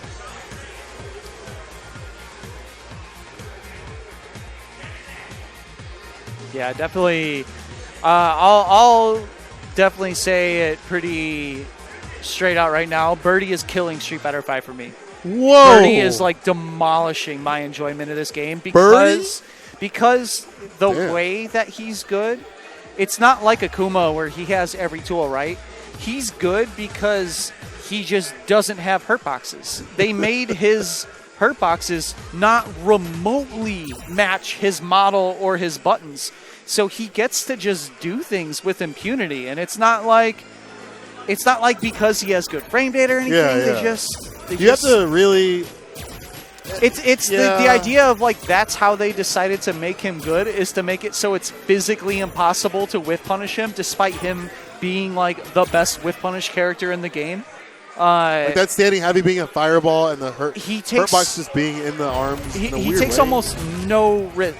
He only has to take a risk when he wants to finish you faster. He never has to take a risk to win. Where for me, pressing stand light kick is a substantial risk against Birdie. Yeah. I'm risking the round. Either character really. Yeah. That's kind of what it came down to. It's Lucia ended up being worse because she can't use her fireball game because it's just not that kind of thing. Yeah. Because he can zonk it even easier. Dang, Classico. Because of me. Good job, Classico. Making people mad. Okay, here we go. We have Zach in the box rocking that Ada costume.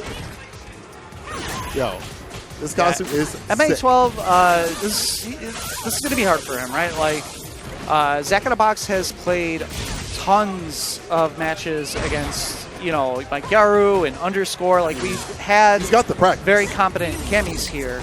He's definitely going to know everything about this character. He's going to know when she's going to want to approach. And MA12 is actually doing a lot of very good fundamental things, but he's also playing Cami in a way that you would expect. Now, he has shown a lot of trickery.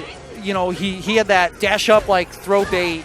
Yeah, that was nice. Instant dive kick. Like, he's definitely shown some pretty good stuff. Some empty jumps up, too. But for the most part, like, Cami isn't a grimy character. She's like Nikali. She's a solid character.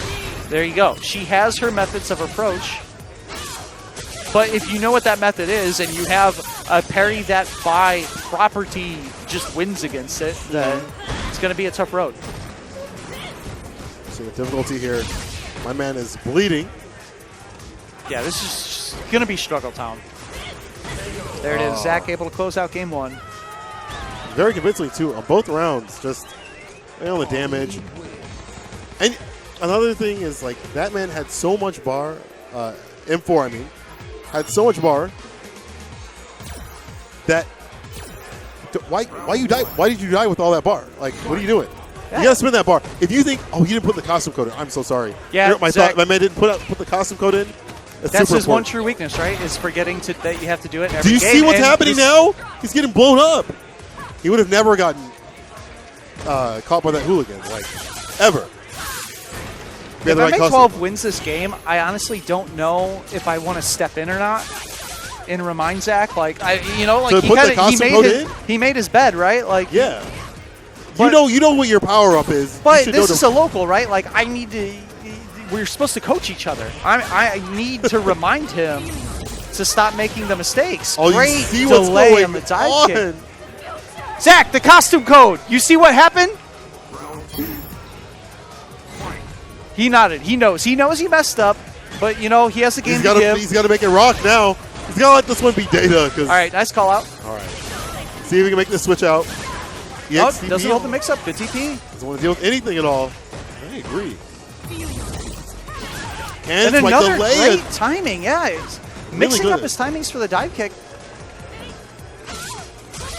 Oh, wow. She can link off it, too? Yes, What is this character? Oh, my God. The whip punish.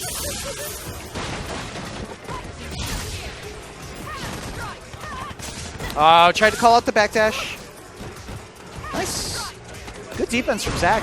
I mean, it was actually a quality mix-up from MA12 as well, but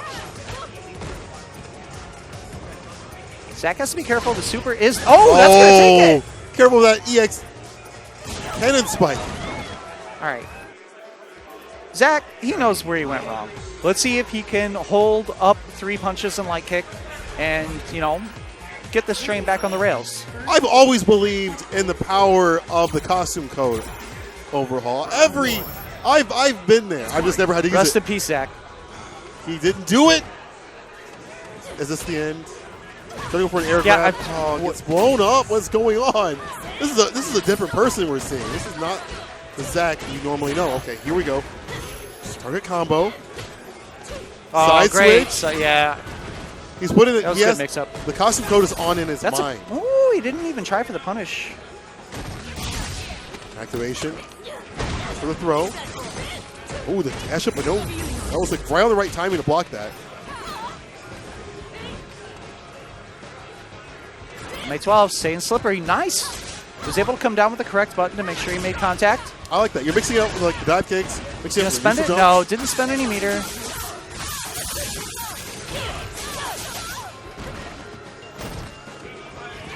Has super on deck. Yeah, he can make this happen. Zach has to be careful here. A little bit more damage on the board, though. Anybody's match right now.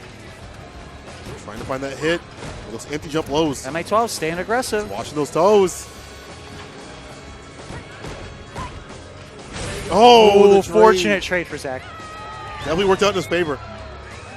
I mean, if that had been a confirm, that could have been into super, right? Like, not off a stand medium kick. Oh, not stand medium. I mean, a different button. Yeah. Yeah. All right, there's the crouch fierce. Goes with an empty jump throw. Okay, I see you with these. His air approach is so different now, especially compared to the other matches. Yeah, great. It's a great mid-match adjustment. Okay. Just cashes out the damage. Zach, you see that? Now Zach's hesitant to go for the parry. Yeah. Been blown up so many times, and the damage is building. Gotta make these things count. Oh, man, what an exchange. Wait, I thought that was going to hit. I will say, for someone who's gotten his anti-airs baited out a couple of times, Zach is actually doing a really good job blocking these empty jump lows. Not too much damage. Or that was a lot of damage taken on Cammy's side, but not enough. That's going to be a confirm. Yeah. Dive kick. Yep. Didn't spin the super, though. Oh, okay, chip. Yeah, there we go. Whew. Clean it up. Evening things up. Killj in the back, rooting for his boy. Standing heavy. EX hits. All right, Zach getting the first hit. Gonna have the corner. Zach make this happen without the costume. Without the proper attire. Great anti-air and the side switch. Good tech by Zach, though. Crush counter on that V-skill. Nice. Don't do those. Don't hit me with the underscore. He's aware. Oh, the parry. Gonna get the parry. That was big. Put him back in the corner. And the The stun. Dizzy's still there. There's the usage of the... And another and it's gonna take it. call out. He made that happen, but you could tell he was sweating. Because without the power of the costume code, wasn't full power. I'm gonna consider that sandbagging, right? Like, yeah. Like, I'm gonna depower myself. I'm not Super Saiyan anymore. I'm just gonna be normal. But actually, no. M played very well. He had the right idea, approaching from the air in different ways. It's just like ground approach was just not enough. Like, Zach was too solid on the ground. All right, so we're gonna move on to our winners finals match. We're going to have Tech Bandit up against Wish Punish. Josh, Wish Punish. See some more Nakali action? Maybe. Tech Bandit he plays who he wants. He's so good, he plays whatever he wants. He does generally run a character through a tournament, right? Like, he doesn't usually jump around mid-tournament to a bunch of different... He plays Yuri, he'll play Yuri all the way through. That's true. That's fair point. So we'll definitely see some Nakali action. I guess Colleen.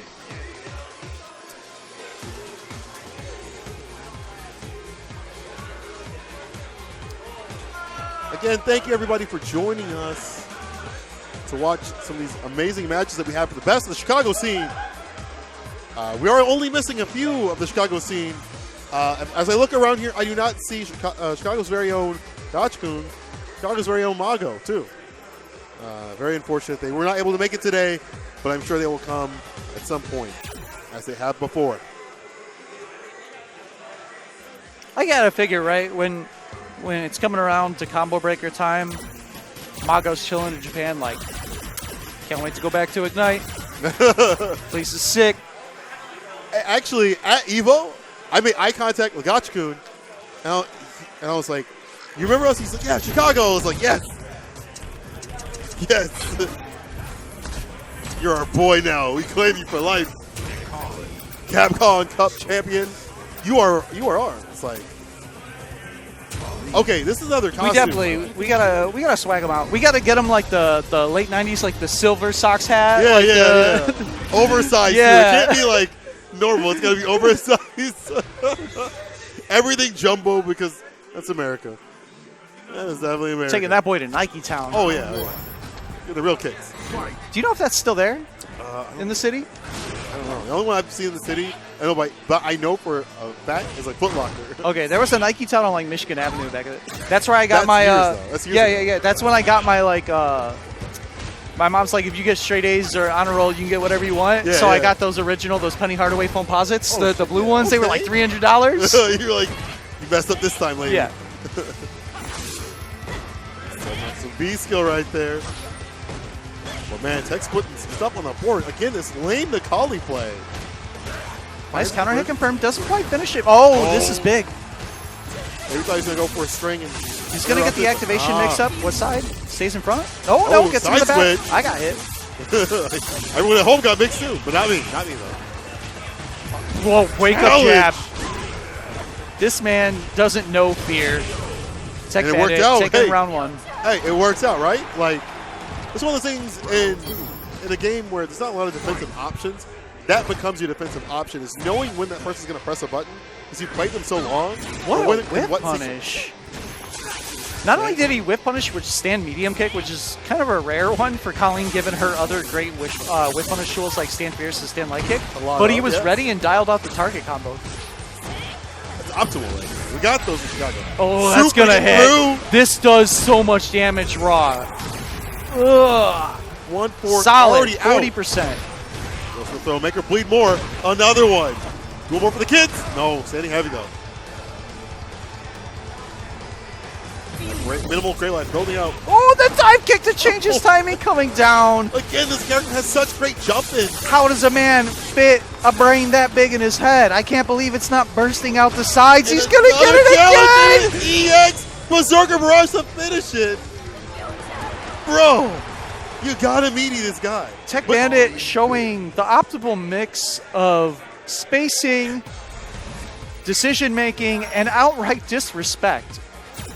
One of the things I bet that you have that you might think that he's pensive about doing, Wish Punish is pensive about doing, is like challenging you on the wake up because he might be afraid of like an EXCP, but then he just gets hit with the standing medium buttons.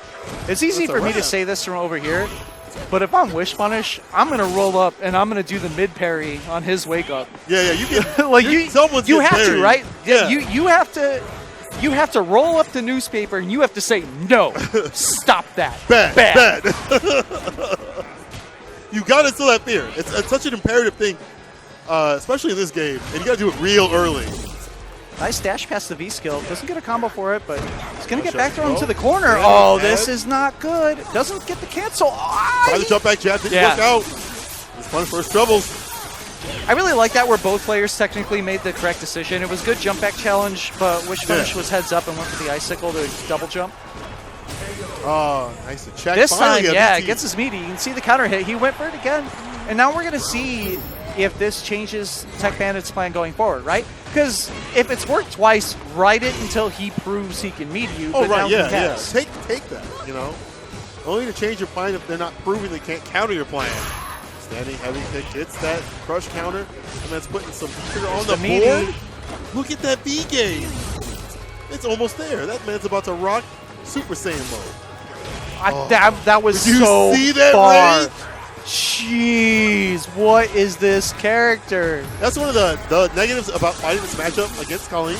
That range that she gets a V-trigger, it just outmatches your normals. But man, you're not getting challenged on wake up. He's afraid. You see the bar on that side? I bet he can wake up HCP at any moment. He can online CF in you at any moment. Oh, that's it. Oh, that is in the super. Take him to the corner. Gonna even up the round count here in game 2. And he'll spend that cash too. Like, he'll spend it. I actually like that by Wish Punish though. He at least showed like no fear, right? That overhead was a straight up coin flip on the end of the round. Yeah. Again, decision making gotta be faithful in your decisions, you know. All right, a little bit of harassment with the medium kicks. Oh man, have a good dive kick. No confirm though. I actually don't think he would have built the meter. He has to do like. Actually, I can see him do like jab, maybe DP. Maybe. Oh, that actually built one of the better jumpers of this character. The medium kick. Back throw into the corner. Scary stuff. Oh, he went for the parry. Got command grabbed. Going to cash out the damage with the DP. Empty jump low. Another one. Heavy this time? Yup. Yeah, same as last time. Oh no! Okay, didn't get the confirm, but not close enough. Oh, guy catches him. That should be it. Oh, just shy. What a call out! Workout and another call out. Okay. The DP. Yo. Okay. So I want to point out what happened. I mentioned earlier Colleen has to hard call out high, mid, or low with her parries. She has three different parries. So they're different inputs for each one, and they only work for that property of move. So not only did he call out the meaty with the parry, he specifically called out the instant overhead with the anti-air parry. That was ridiculous. Big brain. My man went to school. He went to college. He got his master's degree. Yo, clip that if you're in the chat. What's good, Brian? I see you, baby. Oh, big whip. Whips. Oh, no, but he didn't have that confirm on the counter hit. Wish Punish got away with one there. A little bit more. There you go. There's a good anti-air. Backdashes out of the throw.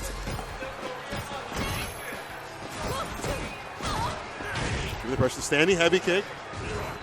Its way in. I like this Nikali costume with that Sand Roundhouse because it's the actual Tim. It's like the big boots. The big boots? Yeah. Does he have one that he has yellow Tims on?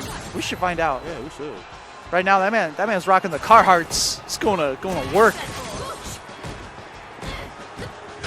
I think that was the weirdest thing I saw in Japan. Was that? Carhartt was there as like an urban wear store. I was like, you mean the stuff our farmers wear? Yeah, like what? When are you going to be tilling the field? It was it was in the middle of like downtown. There's this weird district in Fukuoka that was like super trendy. It was like an outdoor mall. It was like 4 city blocks of just, urban wear and shoes and stuff, and there's a fucking Carhartt in the middle of it. Hey, sometimes you just got to go stomping around. Put the boots to face. That's not what's happening, though. Right now, Colleen is the one putting in the work. Keep in mind, it's winners finals, so this is a 3 out of 5. This is not the last game in the set, regardless of how it turns out. Definitely make some adjustments here. And even though this character does have kind of a linear game plan, you can still make those minute things to open up the gameplay. There we go. E8, wake up, EXTP has not happened too much in the set. Start pulling those out now. I will say, Wish Punish is doing a really good job of getting the counter hit specific confirms and maximizing. Oh, that was a little too far. Counter. He's doing a very good job of maximizing his counter hits. Mm-hmm. Those starting to come out a lot more. And it's starting to be like the turnaround for the matches. Are those counter or are the counters? So, yo, this guy's on fire. All right, 2-1. I see y'all in the chat rooting for the boy. Wish Punish. That's the god right there. Nice.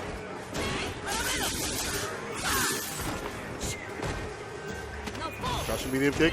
Goes in for the tick throw. Get him in the corner. Target combo. Oh no, but learn to answer back. Putting it right back. And timeout. For another throw. Tipping away. Oh, the whip counter, though. Y'all better be giving your energy to your boy because now he's in the corner. Gotta hold this. A little bit more till stun. Good tech. Oh, gets the crush counter. This should be it. Even with scaling, yeah. Punch got caught. He also could have spent a second javelin there, so that was definitely enough.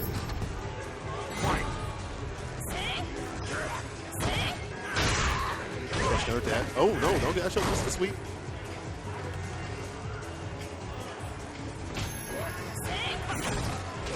There's a punish. You gotta be careful with those. Trying to get those called out. It's gonna be the death of him if he's not careful. Walk up throw. Ooh. Try to sweep the sweep. Couldn't have it in time. It was not done. It was not ready yet. Oh, what? Oh. Barely missed the punish. Yeah. Timings have been a little bit off right now. This person's gonna take advantage of the situation. Push you to the corner with that V-trigger. Just out. Gonna make this climb without it. Another punish.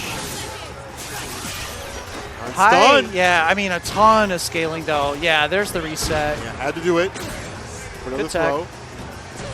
Step back throw. Things are looking pretty rough for Tech here. You gotta be careful. This man hits you with a super, it's over. Oh, the throw is too far. Yo! Wish Punish moving on the winner's side of Grand Finals. That's minute spacing right there. That is like finite. That is finite spacing right there. And Wish Punish moving on. Ugh. This dude already. Okay, I'm wrong. he didn't do what he set out to do just yet. He said he was going to take Just Kid out of the tournament. He put him in losers. Yeah. He hasn't taken him out yet. He might not even have to see him again. Oh, that's true because we see this guy up here. He still has to go through both Zack in a Box and Tech Bandit. That's also if Just Kid, before mom comes to pick him up and honk honk in the driveway. Yeah, I mean it's 10:45. That's if curfew here. doesn't come in, right?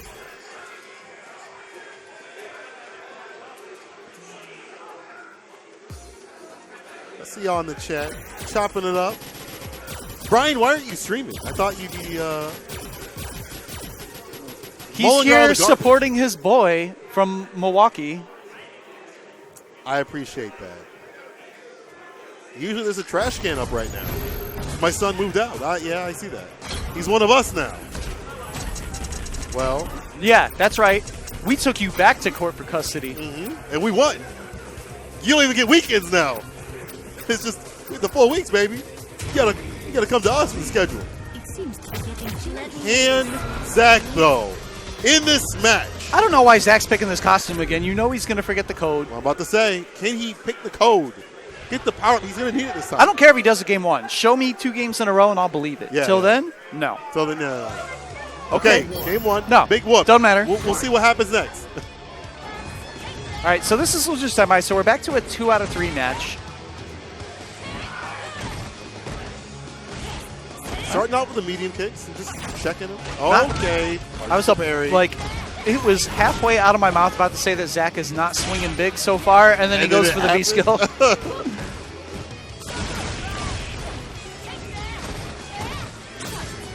good tag. One of the big moves right now. Okay, the side switch. Going for the positioning. Flips him. Can't even charge up in my face. And he hasn't done much damage. He's pushing in the corner. Look how much the slide. Oh, that's like the 5th time tonight that he's hit that raw poke out of just the EX. He doesn't even buffer normal into it. He just lets it rip. And it works. With the fireball. Over the approach. Oh, there's the shimmy. Punch the throw bait. Man, I love this stage so much. I don't love it online, but I love it offline. This stage is mad good. The theme is mad good. It's docking up on the boy. I like this Jerry costume too, actually. Most of the costumes in this game are really good. There's only a few where the Ken costumes. Only a few where I'm like, I'll put that. I'm still mad that Cammy got. It's one thing if Cammy's gonna get Jill Valentine, whatever. Yeah. It has been 2 years since then. Can I get a Rebecca Chambers costume for Sakura? Can I get something? Wouldn't that be Does Cammy have to get everything? That makes sense. That would be the next move for that. Also Nemesis for okay, blocks it this time. Fireball pressure. Both on trigger. Zack's running down real quick here, but he does have a lot of CA. Oh, it does not matter. Just Kid taking game 1.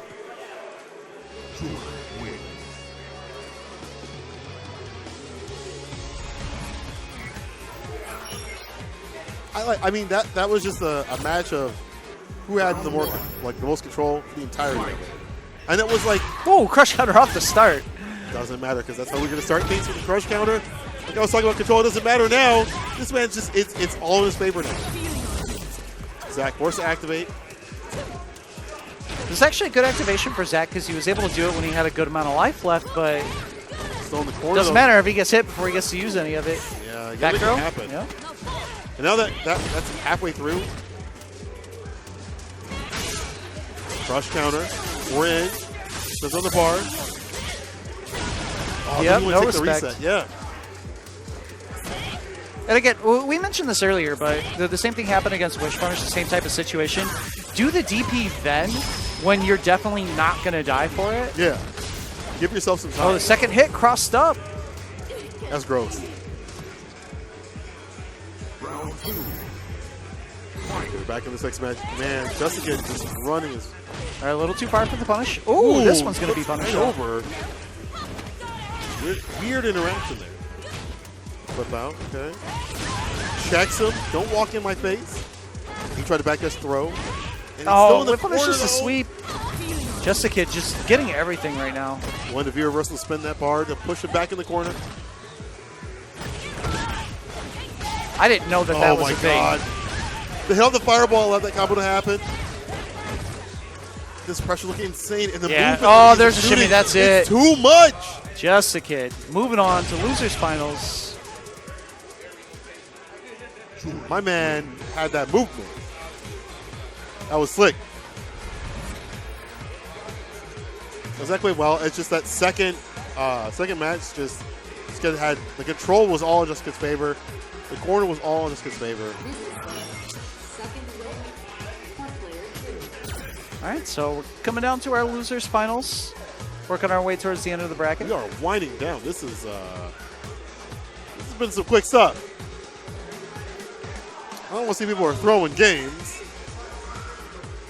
There have not been a lot of matches, because even if you look, I don't know if this is just how the scores were reported.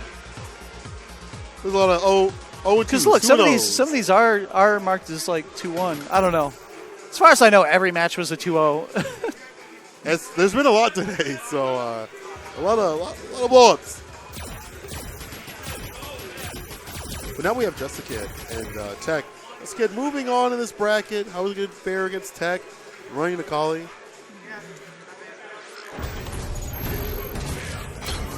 It's so crazy to me that watching Tech's Nikali makes you want to play Nikali.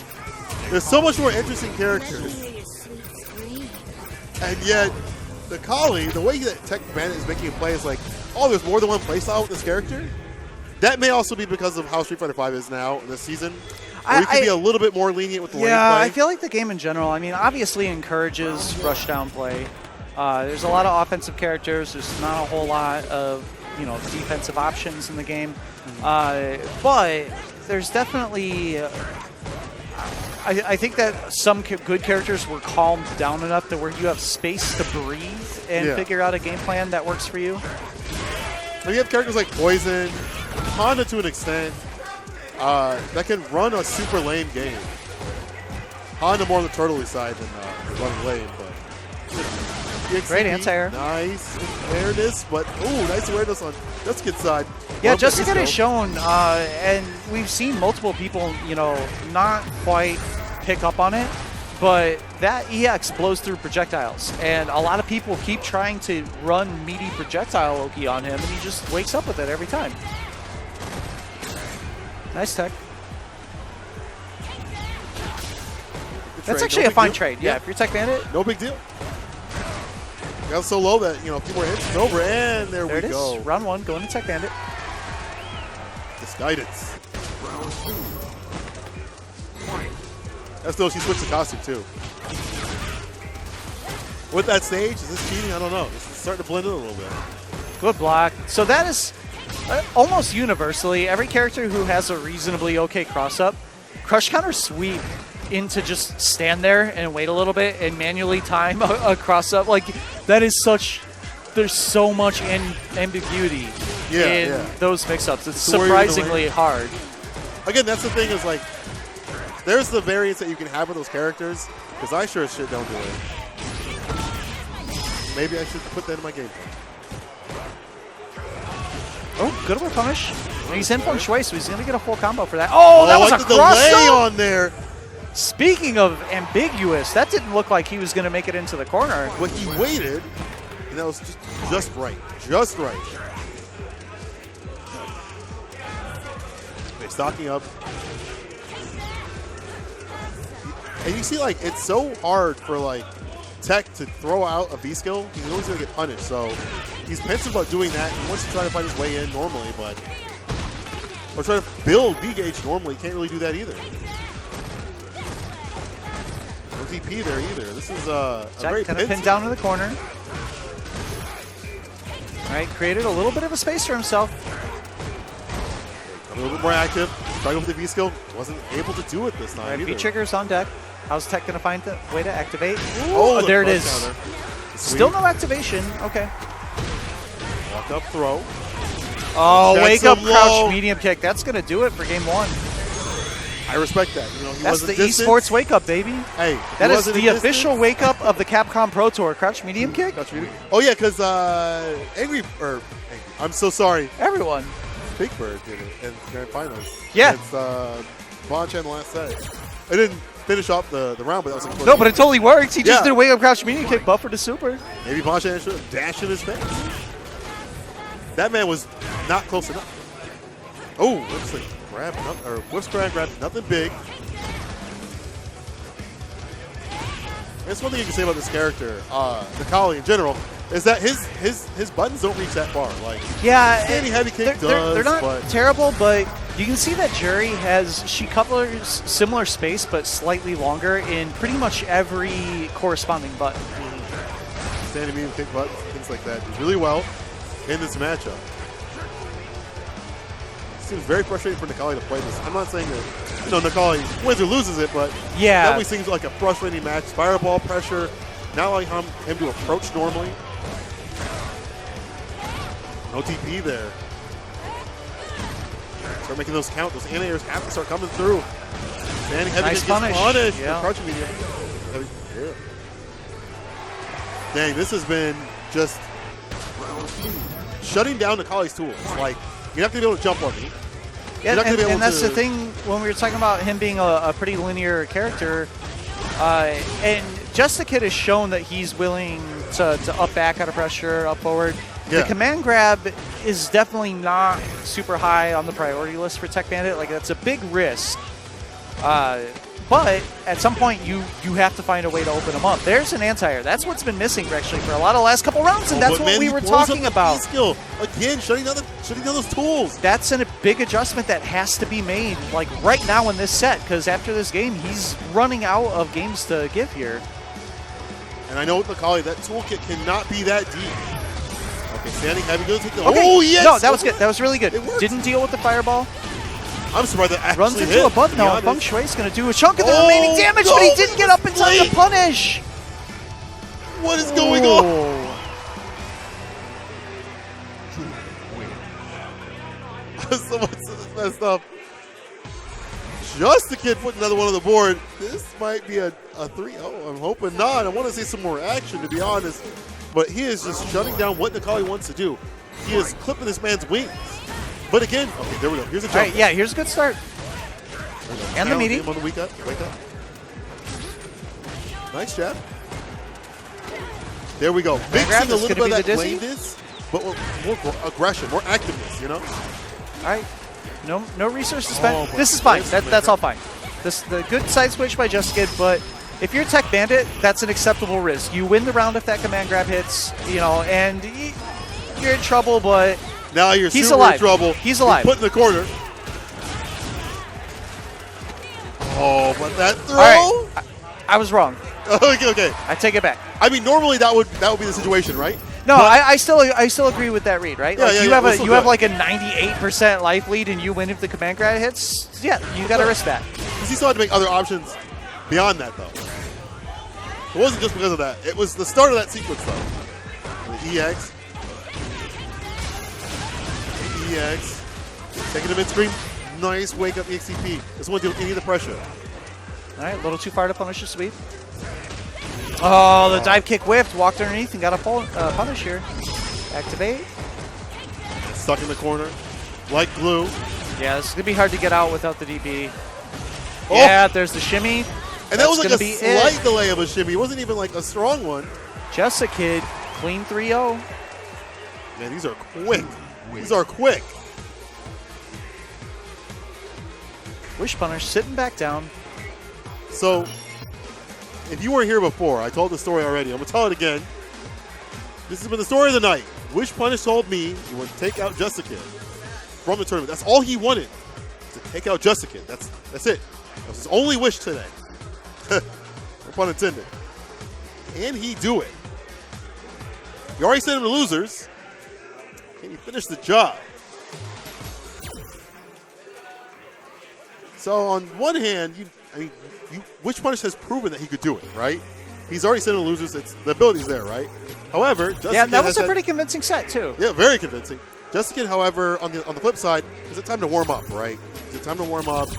I had time to probably think about that match too, I always right? think that is a big thing when you're coming out of the loser side late in a bracket. Wish Punish has been sitting for 3 matches, where Jessicad's riding in on like a 3-game win streak. Yeah. You know, he's warmed up. Wish Punish was in the back watching for the most part, not necessarily. You know, different players handle it different ways. Sometimes you want to see what your opponent does, but sometimes you want to go off to one of the casual stations and Stay play warm, matches. Yeah.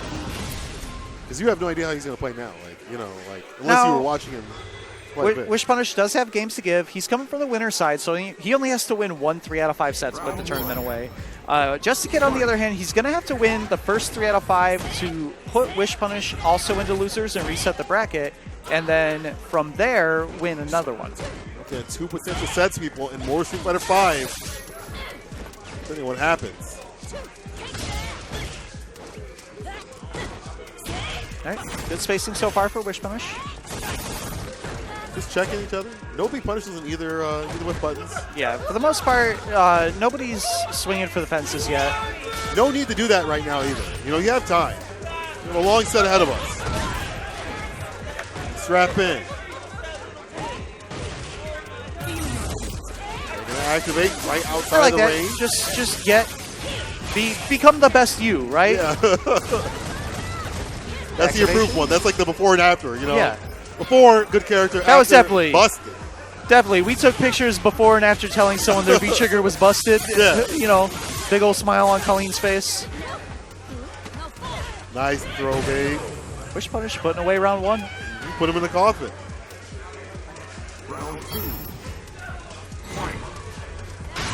Oh, starting right off the round, pressing a button. This kid says no. Push jumping out. We saw that in the first set, too. Jessica pretty consistently fell for the icicle. Yeah. No big deal, though, because now Wish Punish is in the corner. So there's pressure. Have to activate that anti-air across the screen. Yes, taking him more to the corner. Turn of events. Okay. Not enough to kill yet. Go for something after this. Straight, no big deal. That's going to be a punish. Looking for there's the activation. Okay. Colleen has enough on the board to be her if she needs to. Oh, this is a big hit. Enough for V-trigger if she gets to live. Another one. Wow. It ended up helping out. Wowie. Yo. Wow. Okay. She got enough bar for V-trigger. Popped it, was able to punish that. I'm gonna be very nice and call that an input error. Okay. I see you right up. The ... the RPG whatevers. Oh man. What a blessed character. What's the grab? Gets punished. There we go. This time. We were looking for it before in the first match. Make up the ACP. Need more of that pressure. Back in the corner. Throw. I cannot believe that worked. A challenge. But he's still going to get punished back into the corner. What's he going to spend? Just takes the grab. Oh, accelerate for the throw. Micro walk that. And this again. should be it. Yeah. Man, those 2 grabs that have been errant have kind of been the death of him in this match. In this round, I mean. Stocking up. Oh, cross counter. Roundhouse back at you. Stop throwing those out. Use your brain when you use those. Now, Wish Punish is actually challenging on a wake-up a lot. He's been, not on wake-up, but like he's eating stray normals and then being counter-hit directly afterwards pretty often. Push things up a little bit. Gets the corner. This is where Colleen gets to play. And it's crazy because she already hit V-trigger, but she might be able to get another one real soon here. Yeah, this should do it. Dizzy, of course, is going to be a factor. She still has to survive this mix-up. No! What? Grab the back throw, activate another V-trigger. Anyone's round right now. Ooh. That leg. Oh, yo! Jump, blows it up. Empty jump low. Oh, let's see the stats. Ring it up. Ridiculous. That I still can't get over the fact that she twice now she's gotten 2 big triggers in a round. And not won that round. Yeah. That's what was crazy too. She didn't win the round. Last time she did at least, but crush counter. Jab checking the throw, put him in a coffin. Missed again. You gotta careful with those throws. I feel like that's opening up way too much.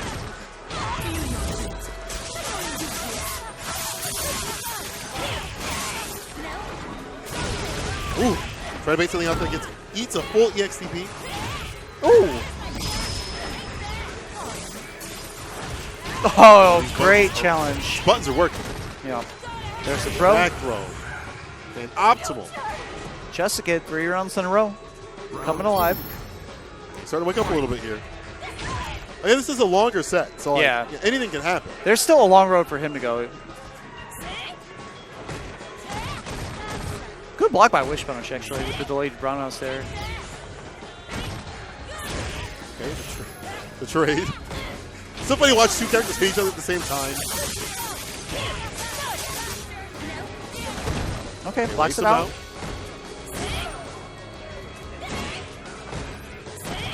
And now you're seeing a change in pace in the way that Wish Punish is playing. A little more control, less button.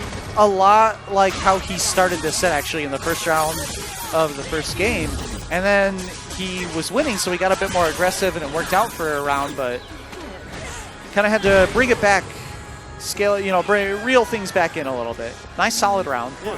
So it's just good to be able to pull back when you need to, bump your foot up the gas when you need to a little bit. Again, he has a long set he can experiment with, so.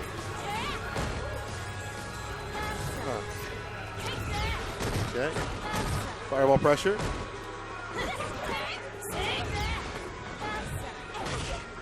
Like that, just stocking up behind those fireballs, allowing him to be the best jury. He's trying to. Oh, what? Yo! Wow! And he had the presence of mind to get the full combo from it. Whose kid is this? Whose kid is this? Take him home. Icicle works again. A little bit more to go. Just the way he's clipping him with going to just the kid at the right ranges, at the perfect distance. Even though Wish Punish is adjusting himself, letting off the gas a little bit, it's still not enough. Just kid's cool. I'll just keep my pressure up. And with some funky mix-ups where you try to neutral jump and I blow you up with a fireball because you didn't know that was going to happen. So Wish Punish looks like he's going back to character select. Not sure if he just wants a breather or if he's actually looking to try the poison. He's hovering on her. Is he going to do it, though? Reconfirming? Yo, oh, my God. I can't believe he didn't pick the story mode costume. It's so good. So I wouldn't say it's much better. I like her regular costume. I like her regular costume, too. But, yeah, story mode costume, that's better. Definitely better. Leaving the costume power-up. Yeah, that button is... That's a god button right there. That's one of the best anti-air buttons in the game. Yeah. Must so be nice. If everyone wants to know where Sakura's Crouch Fierce went, they put it on a medium button and gave it to Poison. She needs it, And it's +3, unlocked, yo. Yeah, she gets an actual mix-up after it. Yeah, must be nice. The whip. Yeah, it'll be interesting to see how much Jessica knows about this character. He's playing Lucia, but I don't think he's touching Poison at all. Nice. I like that. Okay, so that's a good sign. You were talking about, seeing his matchup knowledge. It's a very good sign that he knows that EX whip move drags you back into her point blank and is super plus. He knew to just V-reversal and not hold the mix-up. I can't believe that didn't work. I can't believe that crouching medium punch. All right, feint with the stand. Oh, no! Double KO. Don't see those very often. Excuse me? Chill. EX. Nice, this man's in the corner. One of the things that Poison has to deal with, the simple for Poison to deal with, is that she can't deal with pressure very well. Her 3-framer is not that good, and the range of it is kind of ass. And she doesn't really have an invincible reversal. And you don't want to use your V meter too much, because you want to have that comeback. You want to use it on V reversal. These buttons are solid. Her normal, just standing stance in this game is awesome too. Oh, like I think in general, like aesthetically, they did a really good job on all three of the new characters. Outside of Lucia being a cop. Yeah. Lucia's not a cop. You make Lucia like a Forest Reserve Ranger. We're fine. Forest Reserve Ranger. Yeah, she's taking care of squirrels. Oh, command grab. Parking Tint would be nice too. All right, finish this off. We got a little bit more to go, and he does have that. Yeah, you make Lucia like valet over a big bowl or something, we're fine. Yeah. That's cool. That's actually an upgrade. Gets the back throw. Anyone's match. Whoa! Tricky angle. Jumping. Going for a drink. All right, that's going to be the reset. So Wish Punish moving on down to losers. We have a fresh 3 out of 5 set. Looks like he's just going to go ahead and run it back with Poison, though. Some more Street Fighter 5 up in here. Ignite Gaming Lounge. All right, this time able to get over the fireball, get the punish. Oh, try to go for that crouching medium punch. One of the things is, like, it's kind of a weird angle sometimes, so cross-ups do work against that button.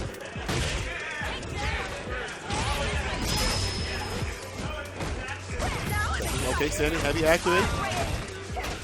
This time takes it. Yeah, that's what I was talking about. So this time the V reversal wasn't available, and it's just it's a very good pressure starter. All right, Super is on deck. This isn't going to do it, but it's going to be close. So close. Oh, he burns his other command grab. That's actually very easy to avoid. You just watch the wow, they just ran at each other. Wishbone is shaking his head. He knows that that's a bad idea. Jury has the advantage of mobility, for sure. That's not the type of fight you want to challenge her to. This is a fight you have to, you have to play I think being optimal with Poison is about playing lame, right? We have to play lame in certain ways. And there's she's definitely still a zoner in this game. She's very different in how she plays from Street Fighter 4, but she's definitely still, a zoning character. She's looking to keep you away. Yeah. Then when V-Trigger hits, she finishes you off. But she's got to set all this up, though. Okay, meets him in the air. Okay. EX with the hold this pressure. Good block on the low. Oh, wow. What a confirm.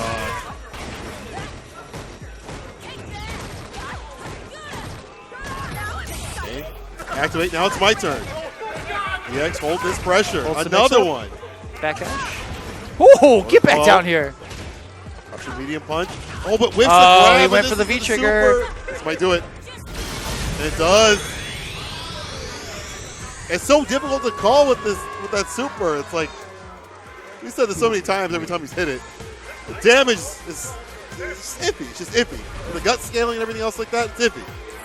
It's hard to say matchup-wise. The Poison, that's exactly what I'm wondering is if he's going to go back to Colleen. He did just lose 2 games relatively quickly, but they were close rounds. He was in every round. He wasn't doing, noticeably worse than he was with Colleen, but it looks like he is going to go ahead, abandon the Poison, go back to Colleen. Yeah. And that's what being in winners affords you, right? You get to experiment if something feels a little off. Different thing. Honestly, in that last match, there was no, you have the V-trigger, but there's no, finishing with him with the V-trigger. And you have to kind of do that with Poison. You're setting everything up. It is a command grab. You do have to, it runs the normal risk of a command grab. The sick Bison stage.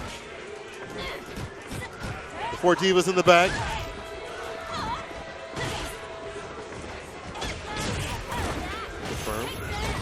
Firewall pressure, allowing him to just approach. I just noticed that there's a different costume on this man. This is another form of icing. It's a new costume we've never seen before. Another form of icing. Another form of just, getting in his brain. Universal holding that pressure. No big deal.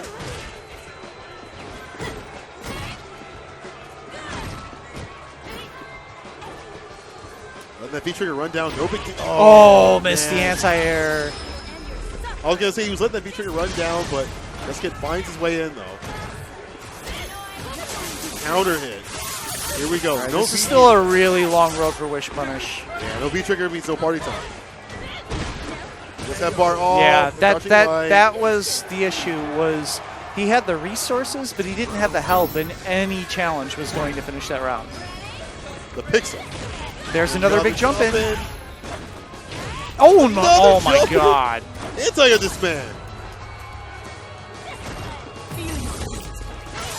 Okay. He needs this. Does he get some sort of side switch? No, he's just going to take the corner carry. We throw.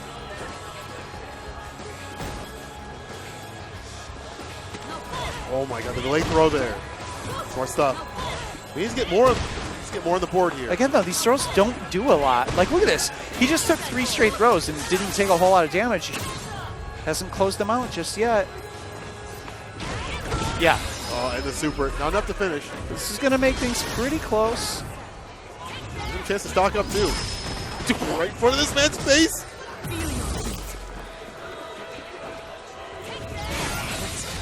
All right, can I get the chip? Good stuff. That was a desperate attempt right there. You had to do it. Yeah, fortunate he was able to get the second V-trigger, because at that point, if he was left without that V-trigger, Colleen has no anti-fireball tool on her own other than EX Vanity Step, which means that she would have to burn her chip in order to get through those projectiles.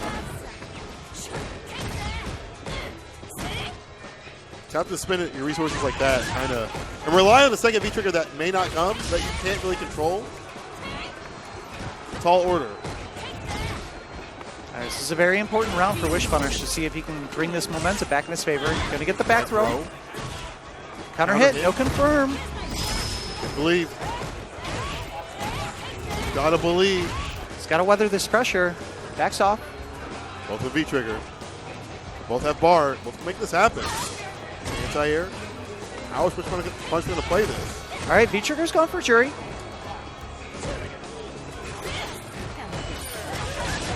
Oh, wow. Great confirm. That's going to do it. Oh.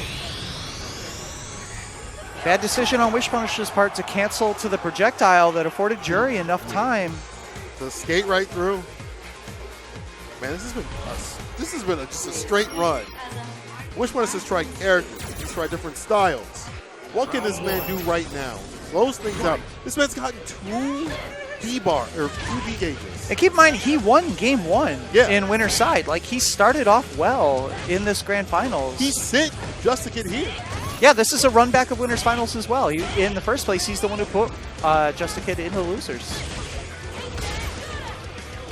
And the hardest part is none of these rounds have been a blowout, right? Like, They've all been nail-biting rounds. He just hasn't found the last closing touch. It just feels like when he has the V-trigger, that should be he'd be ending the round with the V-trigger.